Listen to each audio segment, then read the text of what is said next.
Hey guys, how are you all? Welcome back to my channel. If you enjoy, then please like, share and do comments. The unknown regions of the galaxy are a vast expanse of space that has yet to be properly explored.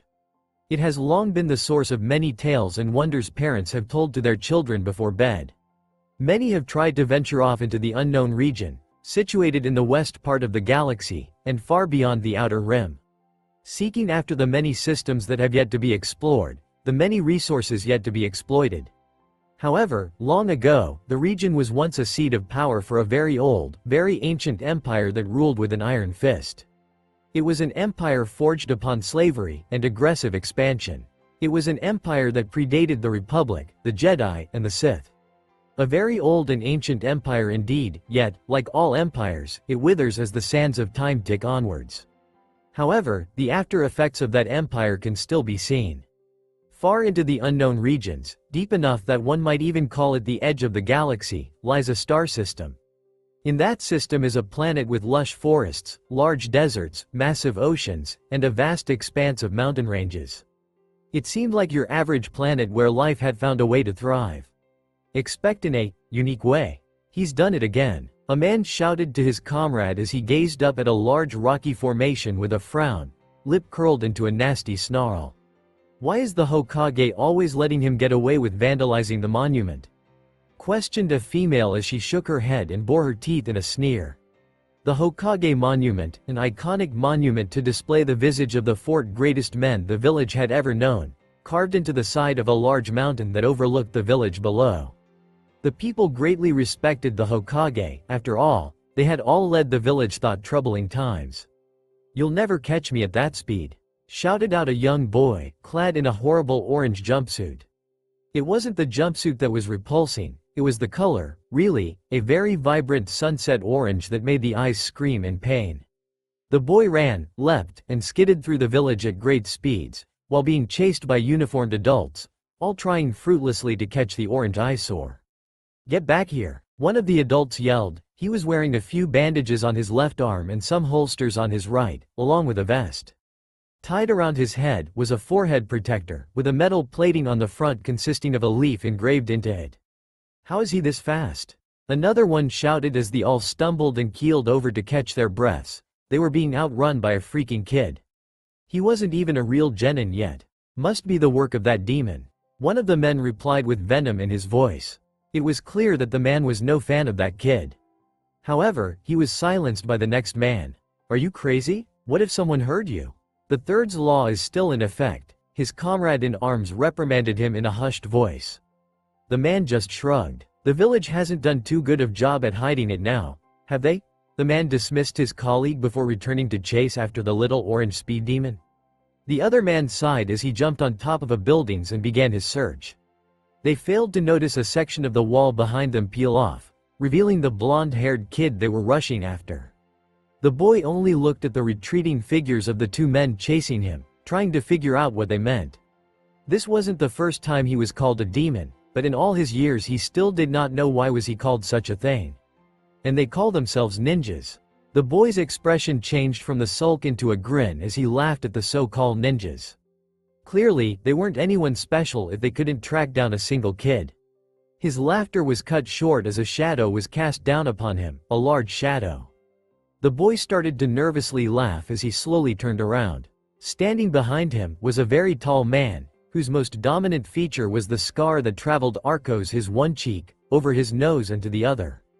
"Hey Ruka-sensei," the boy stated as the setback stared down at him with anger, something the boy had gotten used to over the years. "Naruto, first you skip class and then you go and vandalize the monument? You're in a lot of trouble." Iruka hung on those last few words. Naruto huffed and turned his head away from his sensei. "Whatever," he replied. This caused the man's anger to rise as he raised a fist and brought it down upon the blonde mop of hair. "Don't, whatever, me you little brat. You're going to clean the monument from your latest act of vandalism. After class, that is." The man yelled out as he restrained the boy with some rope as if he was some sort of criminal, which in a way he was. That afternoon, Naruto groaned as he watched the Hokage monument. His sensei had other things to attend, leaving him alone to clean up his mess. At first, he had thought about simply leaving. Sure, He had painted the monument, but how could they not see it was an improvement? Boredom ultimately set in as the sun began to approach the horizon. I guess it's time to head back to the house, Naruto thought as he left the monument unfinished. The sun had already begun to set, painting the sky with an orangish color similar to his jumpsuit. He walked slowly on his way home, but along the way he grew hungry and started to run back home. It wasn't long before he arrived home, more like back to the dump, he thought as he nearly tripped over an empty bowl entering his small apartment. It was run down, smelled like garbage, and was an overall mess. Yep, this was a dump alright, but it was his dump. This was the home the third had given him after he could take care of himself. Entering the small kitchen, which was really an extension of the living room, he opened a cabinet and pulled out some instant ramen. He readied some water to boil and waited. Closing his eyes, he took in a deep breath. That feeling, it's back again, he thought as he pondered the strange energy around him. It wasn't chakra, it didn't feel like the chakra he'd used in his exercises. It was different. He could feel many different life forms around him. The owl soaring in the sky, the crickets chirping in the grass, the bats awakening in the trees, but the strangest thing was that all these life forms felt connected. My senses lately have always felt so clear. It's as if I can see everything, feel everything. He continued to feel the world around him. However, his experimentation was cut short as his mind was bombarded by some strange images. Images of war, of soldiers clad in white armor, of these strange warriors wielding some strange weapons that glowed. A rasping breath echoed its way into his mind. Then, he saw the most disturbing of all images, genocide. Thousands were slaughtered, men, women, and children. He turned to see a large menacing figure clad in black armor that reached out to grab him. His eyes shot open as sweat poured down his forehead, his breathing labored, the horrifying echoes slowly faded from his mind.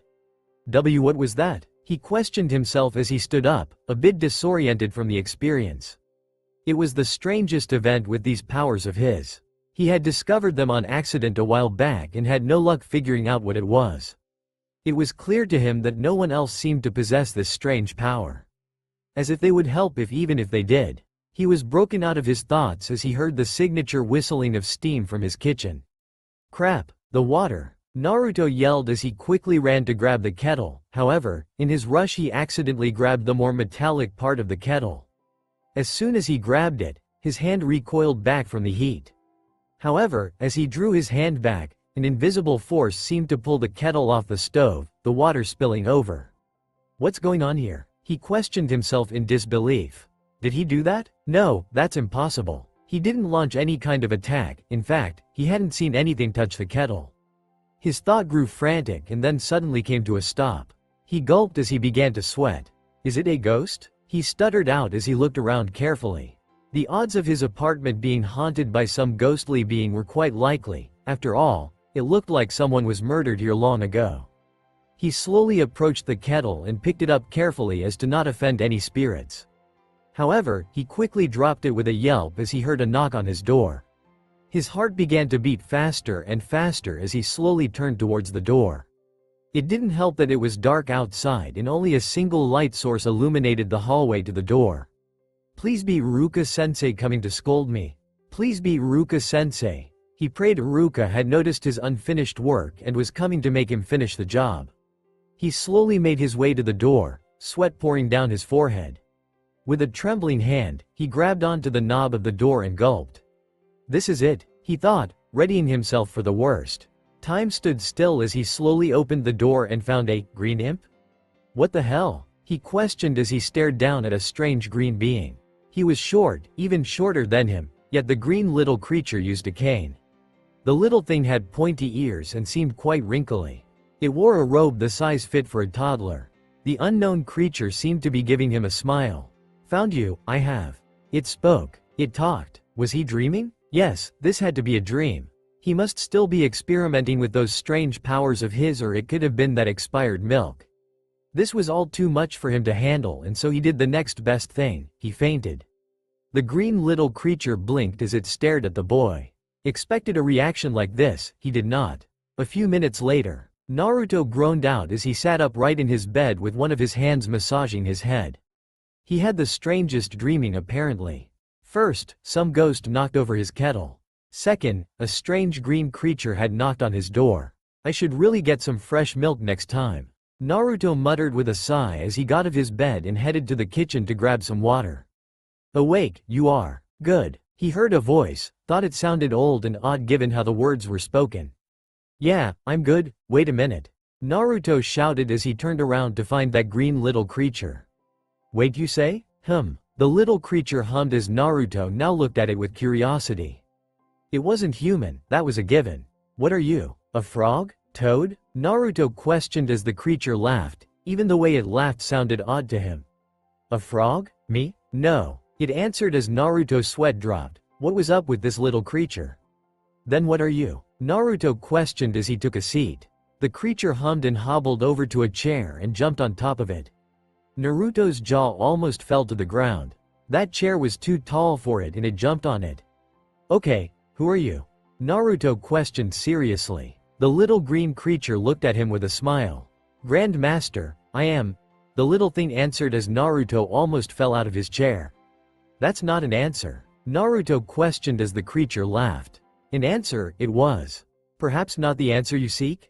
It answered back, causing Naruto to simply sigh. It was clear that the little green creature was smarter than it looked. Grand Master of what? Naruto questioned. Maybe this creature from some super secret ninja village? Of the Jedi, I am. It answered as Naruto raised an eyebrow. What's a Jedi? Naruto questioned. Was it a type of ninja he'd never heard of? Maybe an organization like the Anbu? Protectors, they are. Protect the galaxy, we do. The creature answered as Naruto was now lost. What the hell is a galaxy?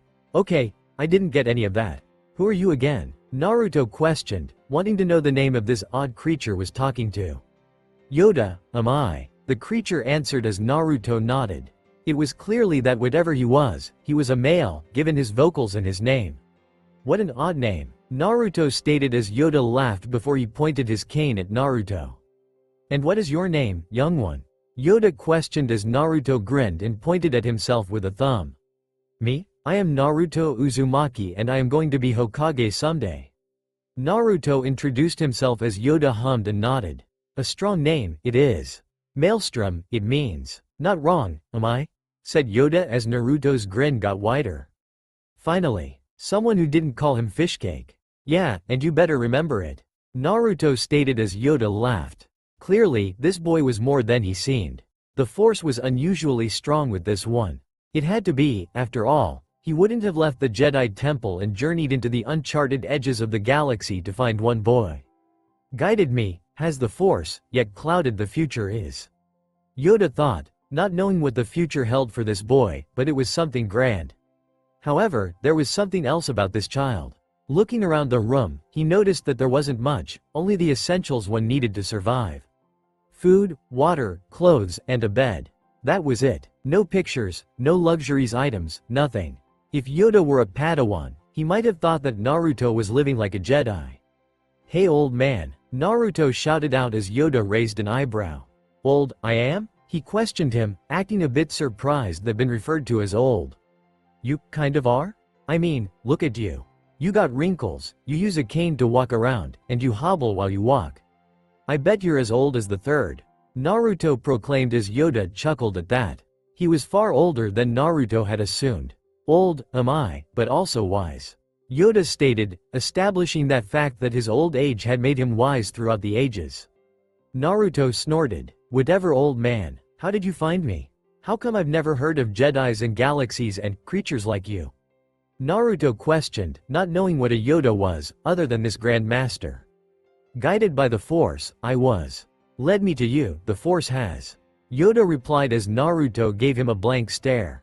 Okay, first off, what is this Force you speak of? Then tell me why you came here. Naruto demanded as Yoda hummed. Clearly, it would hard to explain this to the boy as this planet was quite some ways off from the known galaxy and hadn't achieved space travel or even an industrial revolution of sorts. My ally is the Force. And a powerful ally it is. Life creates it, makes it grow. Its energy surrounds us. Yoda lectured as Naruto's head was now spinning. For an 8-year-old, this was all crazy talk that made no sense. Yoda knew that the boy had no idea what he was talking about, but he went on. Ask you why I come? Simple, strong you are with the Force. Yes. Very strong. Created powerful disturbances, you did, years ago. Searching for the cause, I have been. Yoda answered the second part of the question, however, there was more to it than that. Yoda is considered a very wise and powerful Jedi, one who is very strong with the Force. Naruto however ruffled his hair in confusion. I still don't get it. Naruto stated as Yoda hummed before he thought of an idea. Knew the woman was with child, did you not? Yoda questioned as Naruto raised an eyebrow. What are you? Naruto started off before his eyes widened. He remembered that day 3 years ago. He had congratulated a woman for being with child in hopes of having someone noticing him rather than ignore him. The woman in return got angry, claiming that just because she was on the heavy side didn't mean she was pregnant. This earned him a lot of angry glares from the people around. Thinking that it was an honest mistake, he had apologized. However, 9 months later, the very same woman was holding a newborn. Yeah, I guess I did know, but how did why? Naruto muttered out. No you did, but how? Yoda continued as Naruto was left speechless. How did he know that the woman was pregnant all those years ago? All I remember was this feeling and a voice in my head. Naruto started to explain as Yoda nodded. Guided by the Force, you were. Of the life within her, the Force told you. Yoda explained as Naruto was now deep in his thoughts. Was it really this Force? These abilities of mine, are they really this Force he speaks of? Naruto questioned himself as he thought over it. Now that he did think about it, there were many times he would gain a sense of clarity and understanding of his environment, but that mostly happened during fights. Then his thoughts came back to those visions he had. Wait, then those images, those visions I had today. Naruto questioned as Yoda raised an eyebrow. Perhaps the Force was telling the boy something? Images? Visions? Possible futures, the Force tells you of. Yoda stated, while the Force did send various visions of the future, they were all the possible future, nothing solid. But it felt so real. All the death, destruction, and chaos. Naruto said as Yoda's facial features turned serious. What images did you see? Yoda questioned. Clearly the Force was trying to tell the boy something important. I saw these strange warriors clad in white armor. Genocide of thousands of men, women, and children, most armed with these strange glowing swords. I could feel their deaths, the pain, the suffering, and that terrible sound. Naruto answered as a tear rolled down his cheeks unknowingly. Yoda hummed once more. This was truly a disturbing possible future the boy had received. No, not of these warriors, do I? But, no I do, of these swords. Yoda responded as he pulled out a strange device and activated it. A green energy shot out and leveled out. Naruto was awed at the strange piece of technology. Those are the swords. Those are the ones I saw in my vision. Naruto said, surprised by the sword. A lightsaber, it is. The weapon of a Jedi. Yoda stated as Naruto dumbly nodded, not knowing what lightsabers were really. He slumped back into the chair and sighed. This was like a dream. Everything was happening way too fast. He, an 8-year-old child, was being exposed to so many things that didn't make any sense. Sense conflict within you, I do? Yoda questioned as Naruto looked down, his features hardening. Why? Why me? Naruto questioned as Yoda hummed. It was a reasonable question, coming from an 8-year-old child, more so if the said child was from a backwatered world. Works in mysteries ways, the Force does. Sense potential greatness within you, I do. Yoda answered as trustfully as he could. He himself didn't know why the Force chose a child that knew nothing of the known galaxy, but he trusted the Force. It was his guide that led him here. I don't know much about this Force thing, but I am starting to like it. There's no way I'm not becoming Hokage now. Naruto boasted with a grin as Yoda chuckled. There was something about this boy that gave off this warm feeling. Become this Hokage, you very well could. However, not possible it is, if you choose to join the order. Yoda busted Naruto's bubble as he looked at him as if he had grown a second head. What do you mean it's not possible? And why would I join this order? Naruto questioned as Yoda sighed. This was part of why the Jedi took children away when they were just infants, with the parents' permission that is. Learn to use the Force, you must. A dark path you could follow, if unchecked is its influence. Yoda stated as Naruto looked at him confused. What do you mean a dark path? Naruto questioned, flashes of how they looked at him as if he was a demon, a monster. Two sides of the Force there are. Light and dark. Walk the path of light, the Jedi do. The dark path, did the Sith. Great power lies in the dark side, but also great pain and suffering. Yoda explained as Naruto gulped. He wanted to be strong, to prove everyone wrong, and the best way to do that was to be Hokage. Now this green creature was telling him that would never be possible if he should learn the ways of the Force. But being the Hokage is all I have. It's the only dream I know. Naruto protested as he jumped out of his chair. Then new dreams, you must follow. Vast, the galaxy is. Much is there to do. Yoda stated as Naruto sighed and looked towards the window. He could see the Hokage monument from here. How he dreamed of seeing his face being part of that monument. He then turned towards Yoda and steeled himself. Nah, I'm fine right here. I'm going to become the Hokage one day and then everyone will acknowledge me. I'll learn these fancy schmancy Force powers of yours on my own. Naruto said with a stern bravado. Yoda grew concerned. For someone as potentially powerful as Naruto, letting him learn the Force on his own would be dangerous. Learn the Force on your own, you must not. Grave danger, I sense would come. Fall to the dark side, you could. A threat to the galaxy, you might not be, but to your friends and home, you could be. Even if his planet's technology was light years away from hyperspace travel, it still wouldn't bode well for the people of his home planet. Friends and home? Well, I don't have any of the first one, but the Leaf Village is definitely my home. Naruto stuttered out, but Yoda saw right through his facade. Think of this place as home, do you? Remember, a master of the Force, I am. See through you, I can. Yearn for friendship, you do. A place to belong, you desire. Become this Hokage, you want, but realistic, that goal is not. Yoda said quite harshly. He felt guilt using Naruto's feelings against him, but the potential danger was too great. I'll make friends one day. Once I become a great ninja, everyone will pick me as the 5th Hokage. Then everyone will want to be my friend. Naruto said, his conviction growing flimsy. Elected, the Hokage is? Elected, how would you be, if well-liked, you are not? Yoda's words cut deep into Naruto. He hadn't thought about that. He had always thought if he just became the strongest ninja in the village, eventually everyone would choose him as the next Hokage. Naruto couldn't process that information, and so his first reaction was to get angry at the person responsible for this confusion. Then I don't care about becoming Hokage. Konoha village is still my home. Naruto snapped. He was about done with this little frogman. Home, this is? Feel like home, this does not. Where the Force takes us, is our home. A destiny you have, young Naruto. Tether yourself to false concepts of home, and squander it, you will. Yoda stubbornly refused to back down. Yoda's questions had really gotten Naruto thinking about his future. He had no friends, and the few that he considered friends he saw in the academy from time to time. But the leaf was his home, right? What kind of home shuns and abuses a child? Naruto thought as he started out the window, towards the Hokage monument. They wouldn't make him Hokage just because he was strong. No, a Hokage was chosen because they were respected by the people. No amount of strength could force someone to love him. Hell, most of them wouldn't even care if he vanished, they would celebrate it instead. He sighed as he thought over his choices. Stay and live the rest of his life in the leaf, trying to become Hokage of a village that shunned and hated him, or leave and see worlds beyond his where he wouldn't be ignored without reason. In a sense, it would be like an adventure. A vast galaxy, filled with the unknowns. It really was a tempting and a logical choice.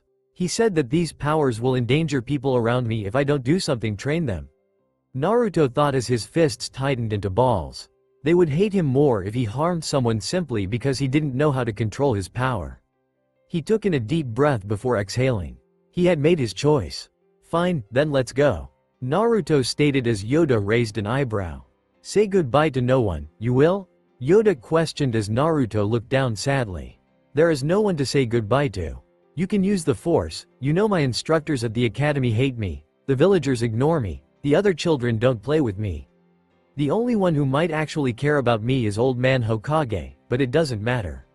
So, let's go, the sooner we leave, the better. Naruto said as he stood up and began to gather his things. Yoda merely sighed. Sense sadness within him, I do. Yoda thought as Naruto gathered the things he needed, mostly clothes and some practice shuriken. Your weapons, you will not need them. he said as Naruto ignored him, attaching the small holster to his right thigh. He knew why the child was sad and angry. He was leaving the only home he knew, even if that home had ignored him for most of his life. "Led the way, old man," Naruto said as he grabbed his bag. He was leaving the village, and every single rude person in it, behind. He still somewhat hoped in his heart that after mastering this Jedi thing he could come and become Hokage one day.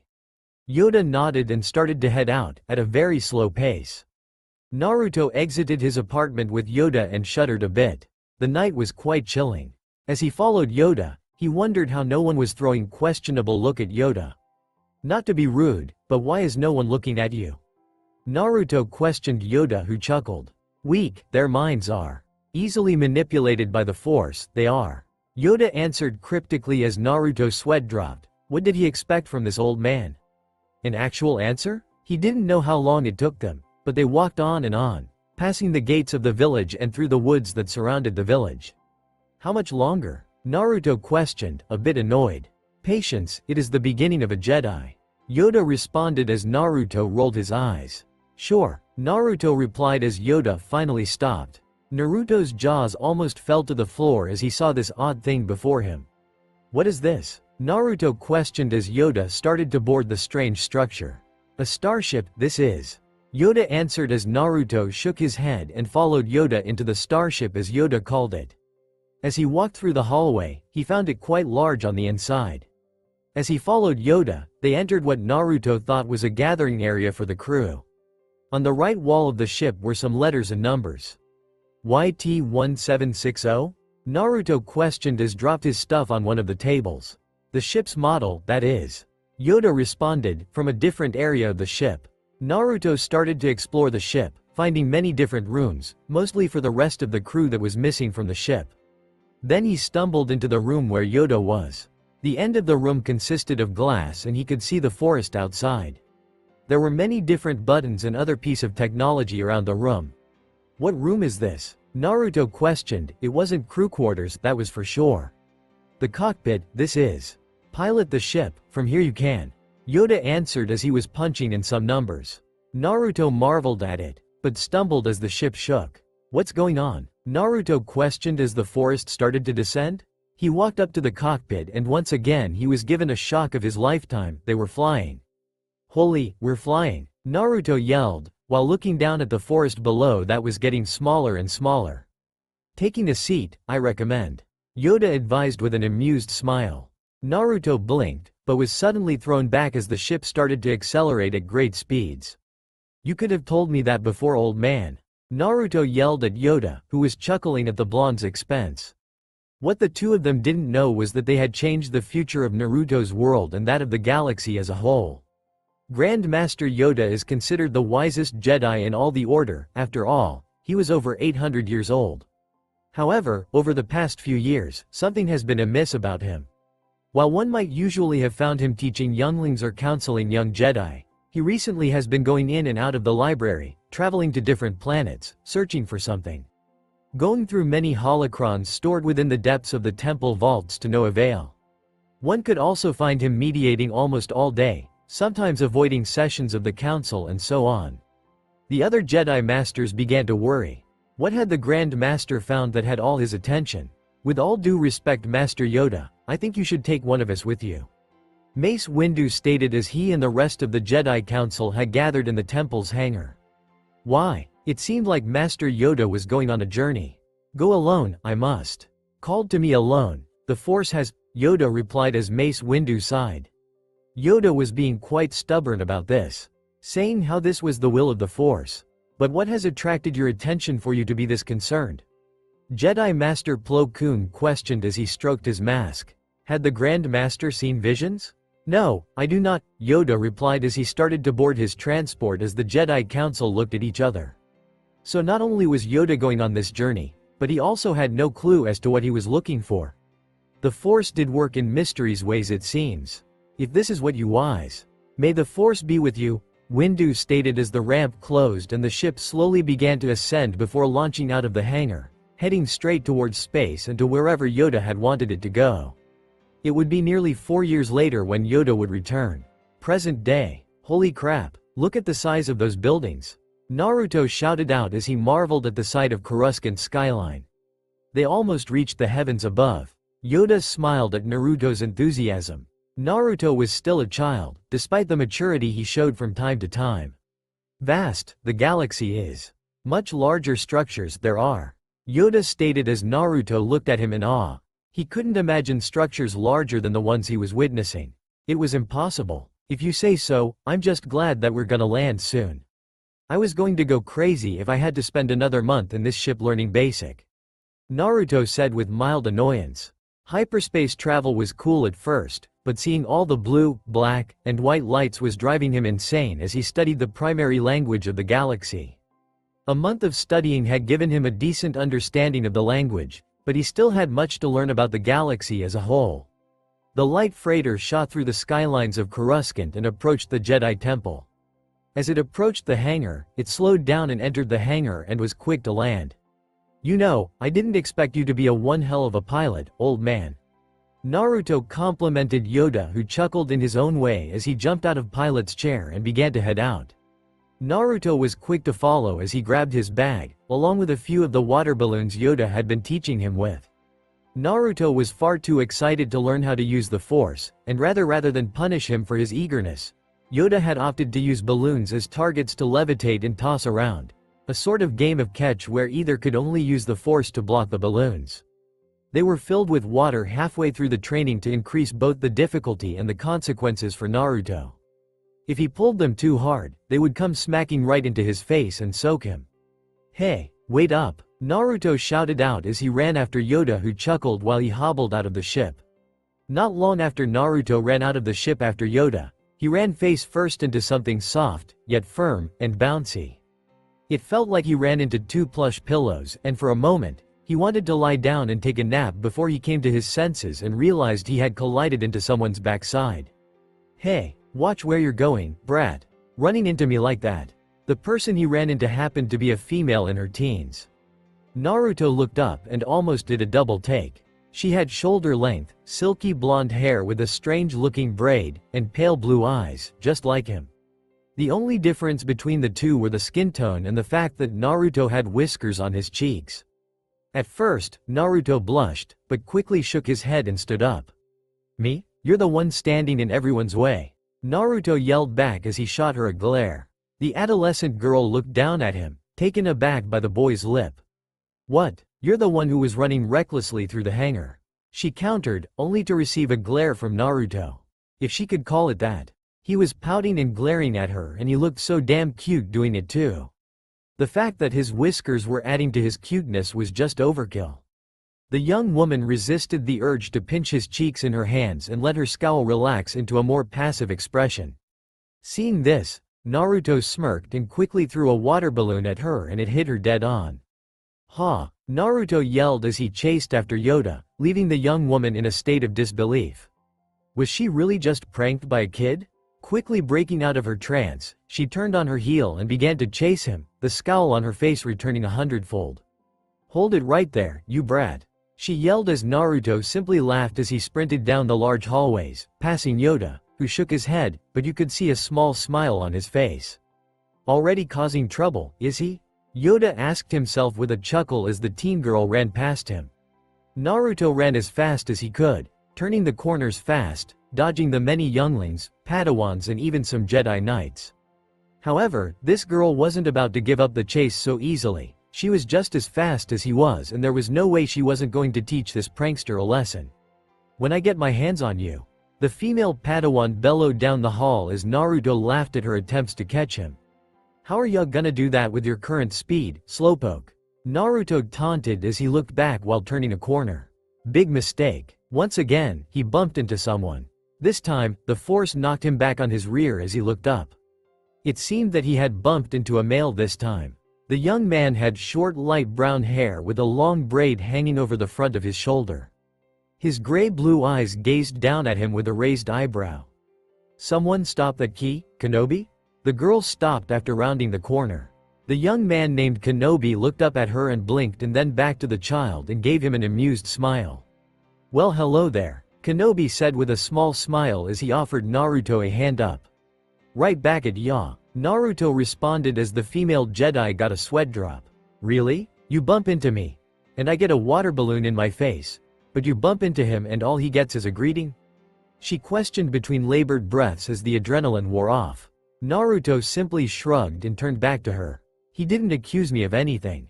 He responded with a smirk as the female fumed at him while the young man chuckled. Chasing down younglings again? Maybe you did need to cool off Siri. The man named Kenobi mocked her after noticing her soaked head and robes. The joke at her expense made Naruto burst into a snicker as the young woman rolled her eyes. You would be chasing after him too if he threw a water balloon at you. She countered as Kenobi began to laugh. Oh dear, it seems that the great Siri Tachi has been outclassed by a youngling. Kenobi stated with a chuckle as Siri growled. However, before she could say anything, she heard a chuckle behind her. Turning around, she was surprised to find Master Yoda. Oh, Master Yoda, she said as she bowed slightly as the Grand Master chuckled. Gave you quite the chase, did he? Yoda questioned as he gestured towards Naruto, who was grinning ear to ear. Kenobi meanwhile observed the conversation. Yes, Master Yoda, this brat is surprisingly fast for his age. Siri stated as Naruto gained a tick mark. Hey, I'm not a brat, I'm Naruto Uzumaki. Dat Bayo. Naruto shouted, but immediately blushed. His verbal tick was something that he thought he had phased out while learning basic on the way to Coruscant. Clearly, he hadn't. Siri had taken notice of his embarrassment and smirked. Dat Bayo. Does someone have an embarrassing verbal tick from his home planet? She teased as she got down to his level. She had finally got one over on him, and the defeated Naruto could only turn away in embarrassment. Yoda chuckled but started to walk once more. Come now, young one. Await us, the council does. Yoda stated as Naruto quickly followed, leaving Siri and Kenobi staring at the two. Naruto turned around briefly and stuck his tongue out at Siri while giving her the finger as well. A frustrated huff was all she gave in response. Well, that was amusing. Mind telling me who the youngling was? He inquired as she shook her head. I have no clue. 1 second I'm in the hangar greeting Master Yoda, and the next second some brat runs into my behind. She answered as she sighed and began to head back to the hangar to prep her ship, leaving Kenobi chuckling. With Yoda and Naruto. As Yoda led Naruto to the council chambers, he thought back to the first year he had been out searching for the source of the disturbance he had felt all those years ago. He remembered how during his travel, he was bombarded by images during his deep meditations. A large creature, I saw. And then a child. Yoda thought as he made his way to the chambers. That large fox had given off an aura of power, raw power. Not only that, but it reeked of some sort of dark energy. Not exactly the dark side, but it was close enough. He didn't quite know if Naruto was the child he had seen in his visions. He banished those thoughts as the two now stood before the council chamber's door. Arrived, we have, Yoda stated as Naruto nodded. While Yoda had explained to him on the ship that he would have to train in the ways of the Force, he had also explained that the council would decide if he were to be inducted within the order. Naruto took a deep breath as the council doors swished open. As the two walked in, Naruto looked around the room to find many different species of alien races. Yoda had explained to him that the galaxy was inhabited by other beings, aliens as they were referred to as. It was a given as Yoda himself was an alien, so it wasn't a hard fact to accept. So, these people are all Jedi Masters? Naruto thought as he looked around the room while Yoda walked up to his chair and sat down in it. Master Yoda, we are pleased that see you returned unharmed. How are you feeling? A man with dark skin started off the pleasantries as everyone nodded. It had been 4 years since Yoda had left on his journey to the unknown regions. Only the Force knew where he had been as Yoda didn't communicate at all during the long journey. Well I am, Master Windu. Yoda replied as Naruto scoffed as the Jedi Masters turned to him and looked at him with curiosity. Who was this boy that the Grand Master had brought with him? A Force sensitive? Well, that's quite the understatement. This old man is as healthy as a horse. Naruto stated as many of the masters glared at the disrespect shown to Yoda, while some other chuckled at the boy's youthful vigor. Show respect to your elders, boy. One snake-like Jedi Master, Oppo Rancisis, tried to reprimand Naruto. Naruto simply shrugged his words off and turned to look back at a smiling Yoda. I must say, this is an odd, but welcome surprise. One Plo Koon stated as he chuckled at the boy's attitude, It reminded him much about some of the other younglings. Indeed, though I sense that Master Yoda has something to say regarding the boy? Kit Fisto spoke up as everyone turned to face Yoda, who simply sat there with an amused smile and eyes closed. Much have I to say. Strong in the Force is the boy. Learn in the ways of the Force and become a Jedi, he must. Yoda proclaimed, much to the shock of most of the council. This was a break from tradition. I do not mean to question your judgment, Master Yoda, but the boy is far too old to. Too old? I'm barely 8. How could I be too old? Naruto brazenly interrupted Windu, an act that got him a fierce glare from the Koronai Jedi Master. I sense something dark in him, Mace Windu stated. Windu had once dabbled with the dark side and he could feel something dark within the boy. Naruto narrowed his eyes at the dark-skinned Jedi Master. Those eyes, those were the exact same eyes the villagers threw at him. Darkness, I sense in him too, but it is not his. Yoda stated, shocking the council. Was Yoda implying that something resided inside the boy? A sort of spirit maybe? If what you say is true, then perhaps the spirit of a Sith resides in him. Windu questioned. The Sith were experts in such fields, and as such, many Sith lords of the past had tied their spirits to objects, waiting to possess some poor fellow that stumbled upon their grave. It may be possible that a Sith was able to hide his spirit away inside another with their knowledge. No, not a Sith. A being of the Force, it is not. A spirit of nature, it seems. Yoda clarified as the Jedi Masters looked at each other, wondering what that meant. There weren't many beings that were not of the Force, and those that did existed were hard to detect. Only some who was extremely strong with the Force could sense them, and even then, only a few things they could learn about such beings. That explains why I can only feel the darkness, not see its origin. Jedi Master Ki-Adi-Mundi stated as the rest seemed to nod at that, though they didn't voice their opinion. At this point Naruto felt like he was being sidelined. Hey, I'm still here, and I came here to be a Jedi. And I will become a Jedi whether you old fossils allow me or not. No, I'm not just gonna become a Jedi Knight, I'll be the best of the best. I'll become a Grand Master just like Yoda. Dat Bayo, he proclaimed as most of the council looked at him in shock, some like Yoda, Plo Koon, and Kit Fisto smiled at the boy's stalwart determination. Become a Jedi, you shall. For I trust in the will of the Force. Yoda stated with a tone that left no room for discussion. Some in the council wanted to protest this blunt break away from tradition, while a few were eager to see what this boy would be able to achieve. Then might I volunteer to be the boy's instructor? Plo Koon offered as Yoda hummed, considering the option. A few Jedi Masters, like Kit Fisto, interjected. A master of order and justice, Plo Koon was. He would be rigid with Naruto and mold him into a Jedi of honor that would uphold the code, even if the initial years of breaking his habits would be most difficult and exceptionally frustrating. But this wasn't anything any Jedi Master couldn't handle, much less a member of the High Council like Plo Koon. I think it would be wise if I be the boy's instructor. After all, our personalities are quite alike. I'm sure we would have great fun together, Kit Fisto stated. Yoda saw Naruto's eyes lit up at the prospect of having fun while training. Kit Fisto was known to be a rather relaxed Jedi Master, not afraid to show his emotions. He would be a master that would nurture Naruto's eager nature, but also rein in the more unfavorable recklessness of it. I too volunteered to be the boy's instructor.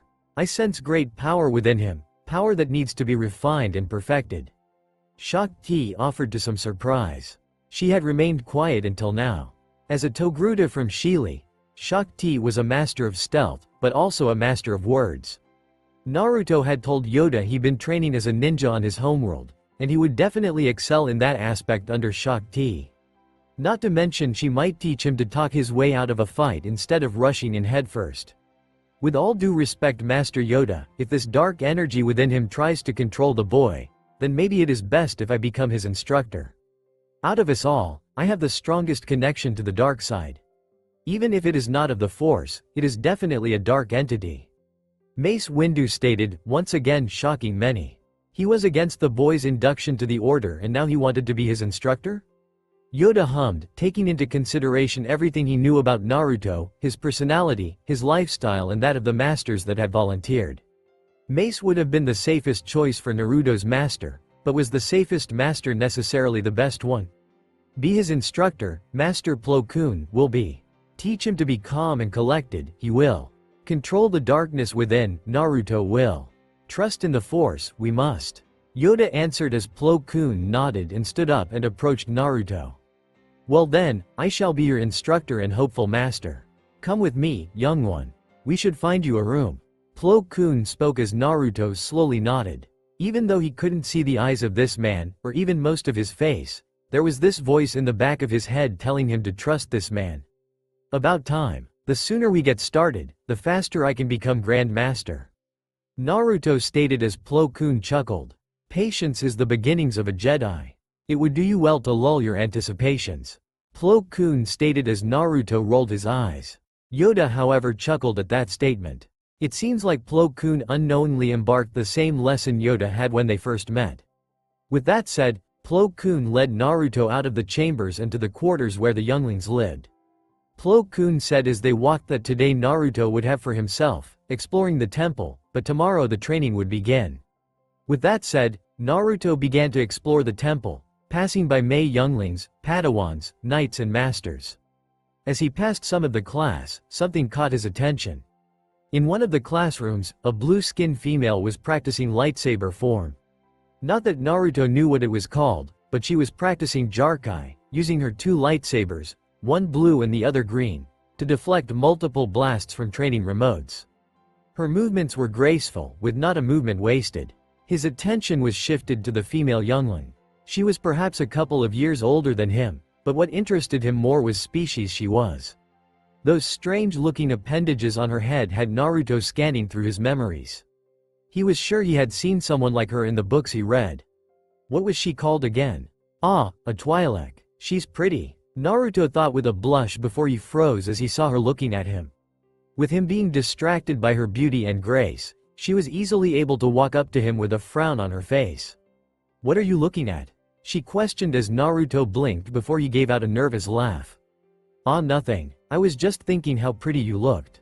His nervousness and lack of vocabulary resulted in him overpraising her, and he berated himself for his stupidity as the female Twi'lek's blush settled in, a look of confusion and embarrassment on her slender face. That was not one of the responses she had expected. I mean, how pretty it was the way you moved your lightsabers around. It was really cool, like, whoosh, whoosh. Yeah, that's all I meant. His words trailed off, as his mind congratulated him for his amazing save. Whatever. You should be in your classes, not roaming about. She stated as she turned on her heels and walked off, hiding her blush. Naruto, however, could only blink and wondered what was that all about. Naruto began to walk back to his room before colliding face first into a firm, flat surface after rounding a corner. He concluded it was the very toned abdominal muscles of another Jedi. Watch where you're, again. You really need to watch where you're going, brat? Naruto heard a familiar voice. Looking up to meet them, he looked up to find the Team Jedi he had ran into earlier. It's you. What was your name? Seer? Sira? Sarah? Naruto fumbled through familiar-sounding names as the female Jedi resisted the urge to facepalm. Her name wasn't that hard, damn it. My name is Siri Tachi. She corrected him as he shrugged. Close enough. He responded. Siri simply sighed. This boy was a riot, she was sure of that. She looked at him, this time with a serious face. She had heard that there was a new youngling that was inducted into the order.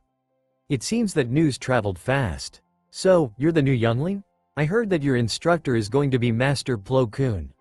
She stated as Naruto grinned. That grin of his practically lighted up the large hallway like the twin suns of Tatooine. Yup, and I'm going to be the greatest Jedi there ever existed, he proclaimed, causing her to raise an eyebrow. That's quite the goal, after all, there have been many great Jedi. Siri stated in feigned interest as Naruto crossed his arms and gave her a determined look. So, I'll be better than you in no time. Naruto rebuked as she chuckled at him. Really? Well, I would love to see that happen, she said in amusement as Naruto narrowed his eyes. You don't think I can do it, do you? He questioned as she shook her head with a chuckle. No, I don't doubt you. After all, the Force works in mysterious ways. Anything's possible if you work hard enough, she replied sarcastically as Naruto narrowed his eyes at her in brief suspicion before he smiled and jumped up in excitement, clearly missing the point. This was the first time, other than Yoda, that anyone believed that he would be able to achieve his goal. He might have annoyed her, but Siri didn't have the heart to crush his newfound joy with the truth. I'm surprised that the Jedi Council let you in. I mean, you're what? 6 years old, short stuff? That's still too old to be inducted into the order. I'm more surprised that your family allowed you to leave. She wondered, however, why Naruto's expression had shifted so suddenly when he heard the word family. She looked down at him and wondered why his mood did a 180. From that aloof, whimsical boy she was talking to earlier, his mood had changed to one of sulking depression. Hey, you alright? She questioned, not knowing that had caused the mood change. Naruto simply stood staring at the ground. I don't have any family, I'm a… What's the word for someone with no parents? He answered as she realized her mistake. Oh, I'm sorry, I wasn't aware you were an orphan. She stated as Naruto wiped his tears, shook his head, and gave her a big smile. Nah, it's alright, you didn't know. Besides, no good comes out of crying over spilled milk. Naruto responded cheerfully. He learned early that crying about it would do nothing. It wasn't going to bring back his parents back, or make other people care about him. So, he simply gave up on crying about anything too much. It was easier for him to just keep on moving rather than asking questions that he would never have answers to. I don't know much about my family, you know. I was too young to remember when the Jedi came. For us, families are forbidden, love is forbidden. Along with many other things. Siri stated as Naruto snorted. Really? How can someone protect the galaxy if they don't care about the people that they swear to protect? When I become Grand Master, I'll change some of these stupid rules. Naruto claimed as she looked at him in surprise. You shouldn't say things like that, it's not that we don't care, we just shouldn't get too attached. Some of the masters might take great offense if you try to change the sacred traditions of the Jedi. She explained him, thought she herself didn't know her position on the matter. Then let them be mad, I'm not going to stop talking about an issue just because a few old farts are upset. Naruto answered her as she shook her head, but smiled. The boy reminded her of herself. Strong, determined, hot-headed. They could pass as siblings had Naruto not have whiskers and his tan skin. Well then, how about we break one of the traditions? She offered as Naruto raised an eyebrow before he grinned. Sure, he answered as she giggled and got down to his level and extended her hand out to him. How about we become family? Little brother? She placed her other hand on his shoulder as Naruto's baby blues stared back into her sky blue eyes, visibly shocked at what he had just heard. All his life he had wanted a family. It didn't even have to be a family, just someone that would acknowledge him for who he was. And now, here was someone who barely knew him, offering him that. He didn't know when, but tears started to stream down his cheeks as he extended his small hand out and grabbed hers. Hi lady. My name's Naruto Uzumaki, and I'm 8, by the way. Not 6. He answered with a genuine smile. Siri smiled at him as she pulled him into a hug. You're pretty short then for an 8-year-old, little brother. My name is Siri Tachi, remember? And I'm still only 17, so you'd better cut it out with that lady stuff, okay? She hadn't realized it yet, but she had just affected the future of the galaxy unknowingly. Beneath that silliness of his, he's still just a child. She thought as she let him cry on her shoulder. Unknown location. Deep within a sewer system, one could find a large gate. A gate to a prison cell. The two large fixtures were held together with a paper of some kind. Behind the gate, one could find a shadowy figure. It was large, very large. The few features one could make out of it were the eyes and the ears. What is this? Why can't I feel any chakra around me? The figure, or rather the creature, questioned itself. The inability to sense the chakra outside was confusing it to no end. It tried to push a strange red energy through the gate. The energy was shot right back at him. The creature growled at his failed attempt. Damn you, fourth, I hope you rot in the Shinigami's stomach for all of eternity. The creature roared at no one other than a dead man. It growled in frustration at being a prisoner for the third time, and this time in a child no less. No matter, I will break free from this prison soon enough. The creature claimed as if it was its destiny to break free from this prison of his. Its red slitted eyes closed as the creature began to rest. It would need its energy later. With Yoda. Yoda opened his eyes as he frowned.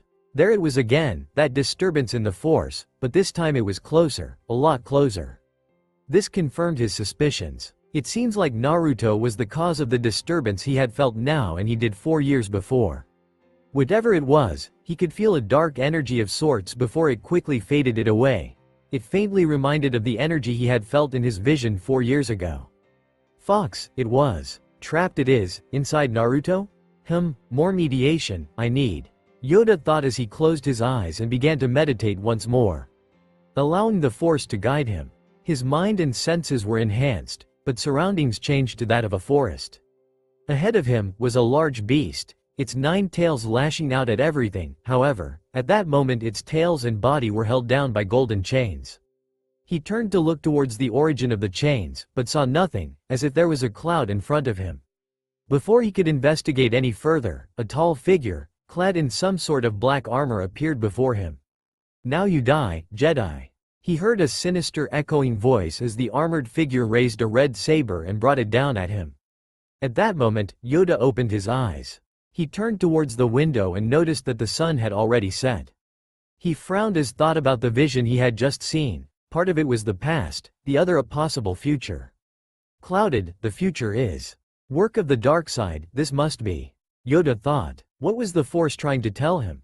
First it threw some visions of the past, a past that was mostly Naruto's, that he was sure of. But it was the possible visions of the future that confused him. The armored figure, the red lightsaber, and just the overall feeling of the dark side made him realize something. The Sith might not be as extinct as the Jedis had thought. Difficult to see. Always in motion is the future. Clouded by the dark side, it is. Yoda thought as he decided to turn in for the day. He would meditate more on this later. Patience, Naruto. You must let the Force flow through you. Only then can you achieve it. Plo Koon stated as an 11-year-old Naruto sat cross-legged. His eyes shut as sweat slowly trickled down his forehead as he felt the majesty of the Force to fill up his being, taking all of it in that he could, and manipulating it to affect his surroundings. Plo Koon, however, watched from the sidelines as his student was in deep meditation. Hard to believe it has only been a little over 3 years. His progress is incredible, Plo Koon thought while stroking his mask. Naruto was a very special child. He greatly preferred hands-on learning to book studies. It was simply easier to demonstrate the lesson and the boy was usually able to soak it up like a sponge. With that in mind, Plo Koon had devised various methods to teach Naruto that he would be able to learn, and learn he did. The first thing the Jedi were to teach Naruto was Galactic Basic. While the tad bit Yoda had taught him in a month was good, it wouldn't do him good on a larger scale. With him learning Basic, he could read the data pads presented to him, opening a wide field of studies for him to go through. He was interested in the origins of the alien Padawans, namely a certain blue Twi'lek, so he began studying cartography and history by personally visiting the various masters from across the galaxy and reading up on their home planets. During that time, he was also being instructed in the ways of the Force by Plo Koon. Starting with simple things such as sensing it, levitating objects, pushing and pulling them between platforms, meditations, and so on. Thus, rapid advances allowed him to easily control his connection to the Force. To Yoda, it was quite the shock to see Naruto master the Force so easily, despite his claim that he had struggled so much in the Ninja Academy. He was able to outrun even some of the most experienced Jedi Knights we have. Plo Koon thought. Naruto was tremendously quick and agile, to no one's surprise. After learning he was training to be a ninja, Battlemaster Sin Dralig quickly set Naruto on the path to master the Ataru form of lightsaber combat. Along with a solid foundation in Form V, Naruto could deliver broad, high-energy attacks thanks to his maneuverability and an effective, speedy counter-offense. The only thing he lacked was power and defense, which Plo Koon thought would be ameliorated with age and a stronger body to properly perform the more physically demanding Form V techniques. The one thing that threw the Jedi for a loop was the energy Naruto called chakra. It was, from what he had explained, far more versatile compared to the Force. However, what surprised them was the fact that it was not only separate from the Force, but acted as an opposing force entirely. The Jedi were unable to sense chakra like they could the Force, which made it all the more difficult to understand. However, there was something odd that was discovered. The midi-chlorians within him grew calm and docile when exposed to chakra, and were not as able to affect the Force as normally. The amount of chakra Naruto produced further affected Naruto's Force powers. If he channeled too much chakra, his Force powers were severely weakened. When he concentrated on using the Force, the opposite happened. His chakra reserves would be severely limited, and his physicality would suffer. His normally nigh infinite stamina was brought down to levels that would be considered relatively normal for a Jedi Knight. However, there was a catch. If Naruto left his chakra untrained, and concentrated his power solely the Force, his Force powers would be radically unstable, and he had trouble lifting objects without launching them high into the sky. This attested to the power Yoda sensed within him, but as a youngling with only a handful of years' experience, Naruto still had little control over his Force powers. With that in mind, Naruto used the handful of exercises he knew about chakra control, such as balancing a leaf on his forehead by using only his chakra, to begin the process of bringing both his chakra and Force abilities under control. He had to get creative to ensure that his chakra control never faltered, lest he risked hampering either his ability to use or control the Force. Ugh, why can't I get it right? Naruto shouted out as he threw up his arms in frustration. He had been going at it for hours, and yes, there was still no sign of a result. Plo Koon hummed as he approached his student. Do not be deterred, young one. The ability you are trying to learn is one rarely learned by even the most knowledgeable of Jedi. You must have patience with yourself, Naruto, as well as the Force. Plo Koon's words calmed Naruto, who nodded. Plo Koon was a very strict, but rather uncritical instructor. He was not concerned with his pupils' failures, only that he hadn't achieved success. He was greatly known for his Kel-Dor sense of justice, one that was rigid and unbending. That sense of justice naturally inspired Naruto, willing to do whatever it takes to bring the scum of the galaxy to justice. He was also affected by Plo Koon's principles, putting high value in the Jedi Code. Although Naruto didn't agree with many things, he was still willing to honor the code. At least until he could change it. I know, but how will I ever be a Grand Master if I can't even learn this?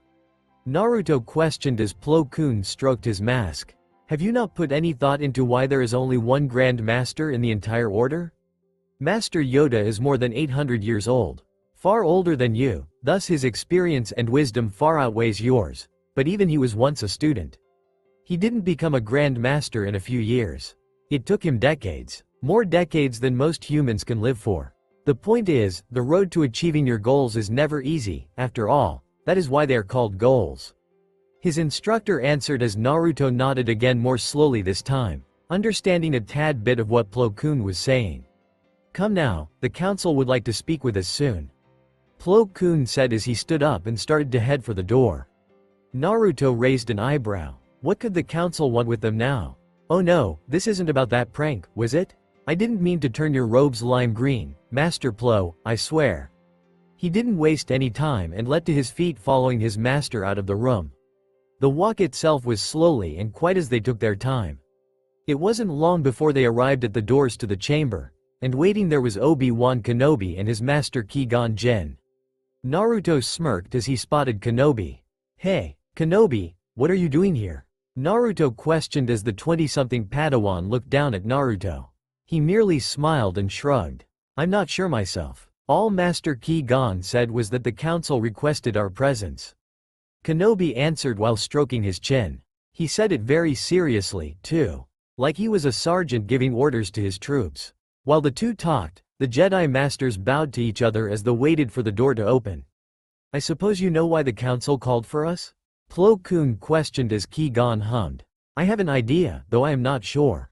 The master answered as Plo Koon thought over that answer. The doors to the chamber opened, allowing the group of 4 to enter. The group walked to the center of the chamber, while the council members sat in their chairs. Here you are, good.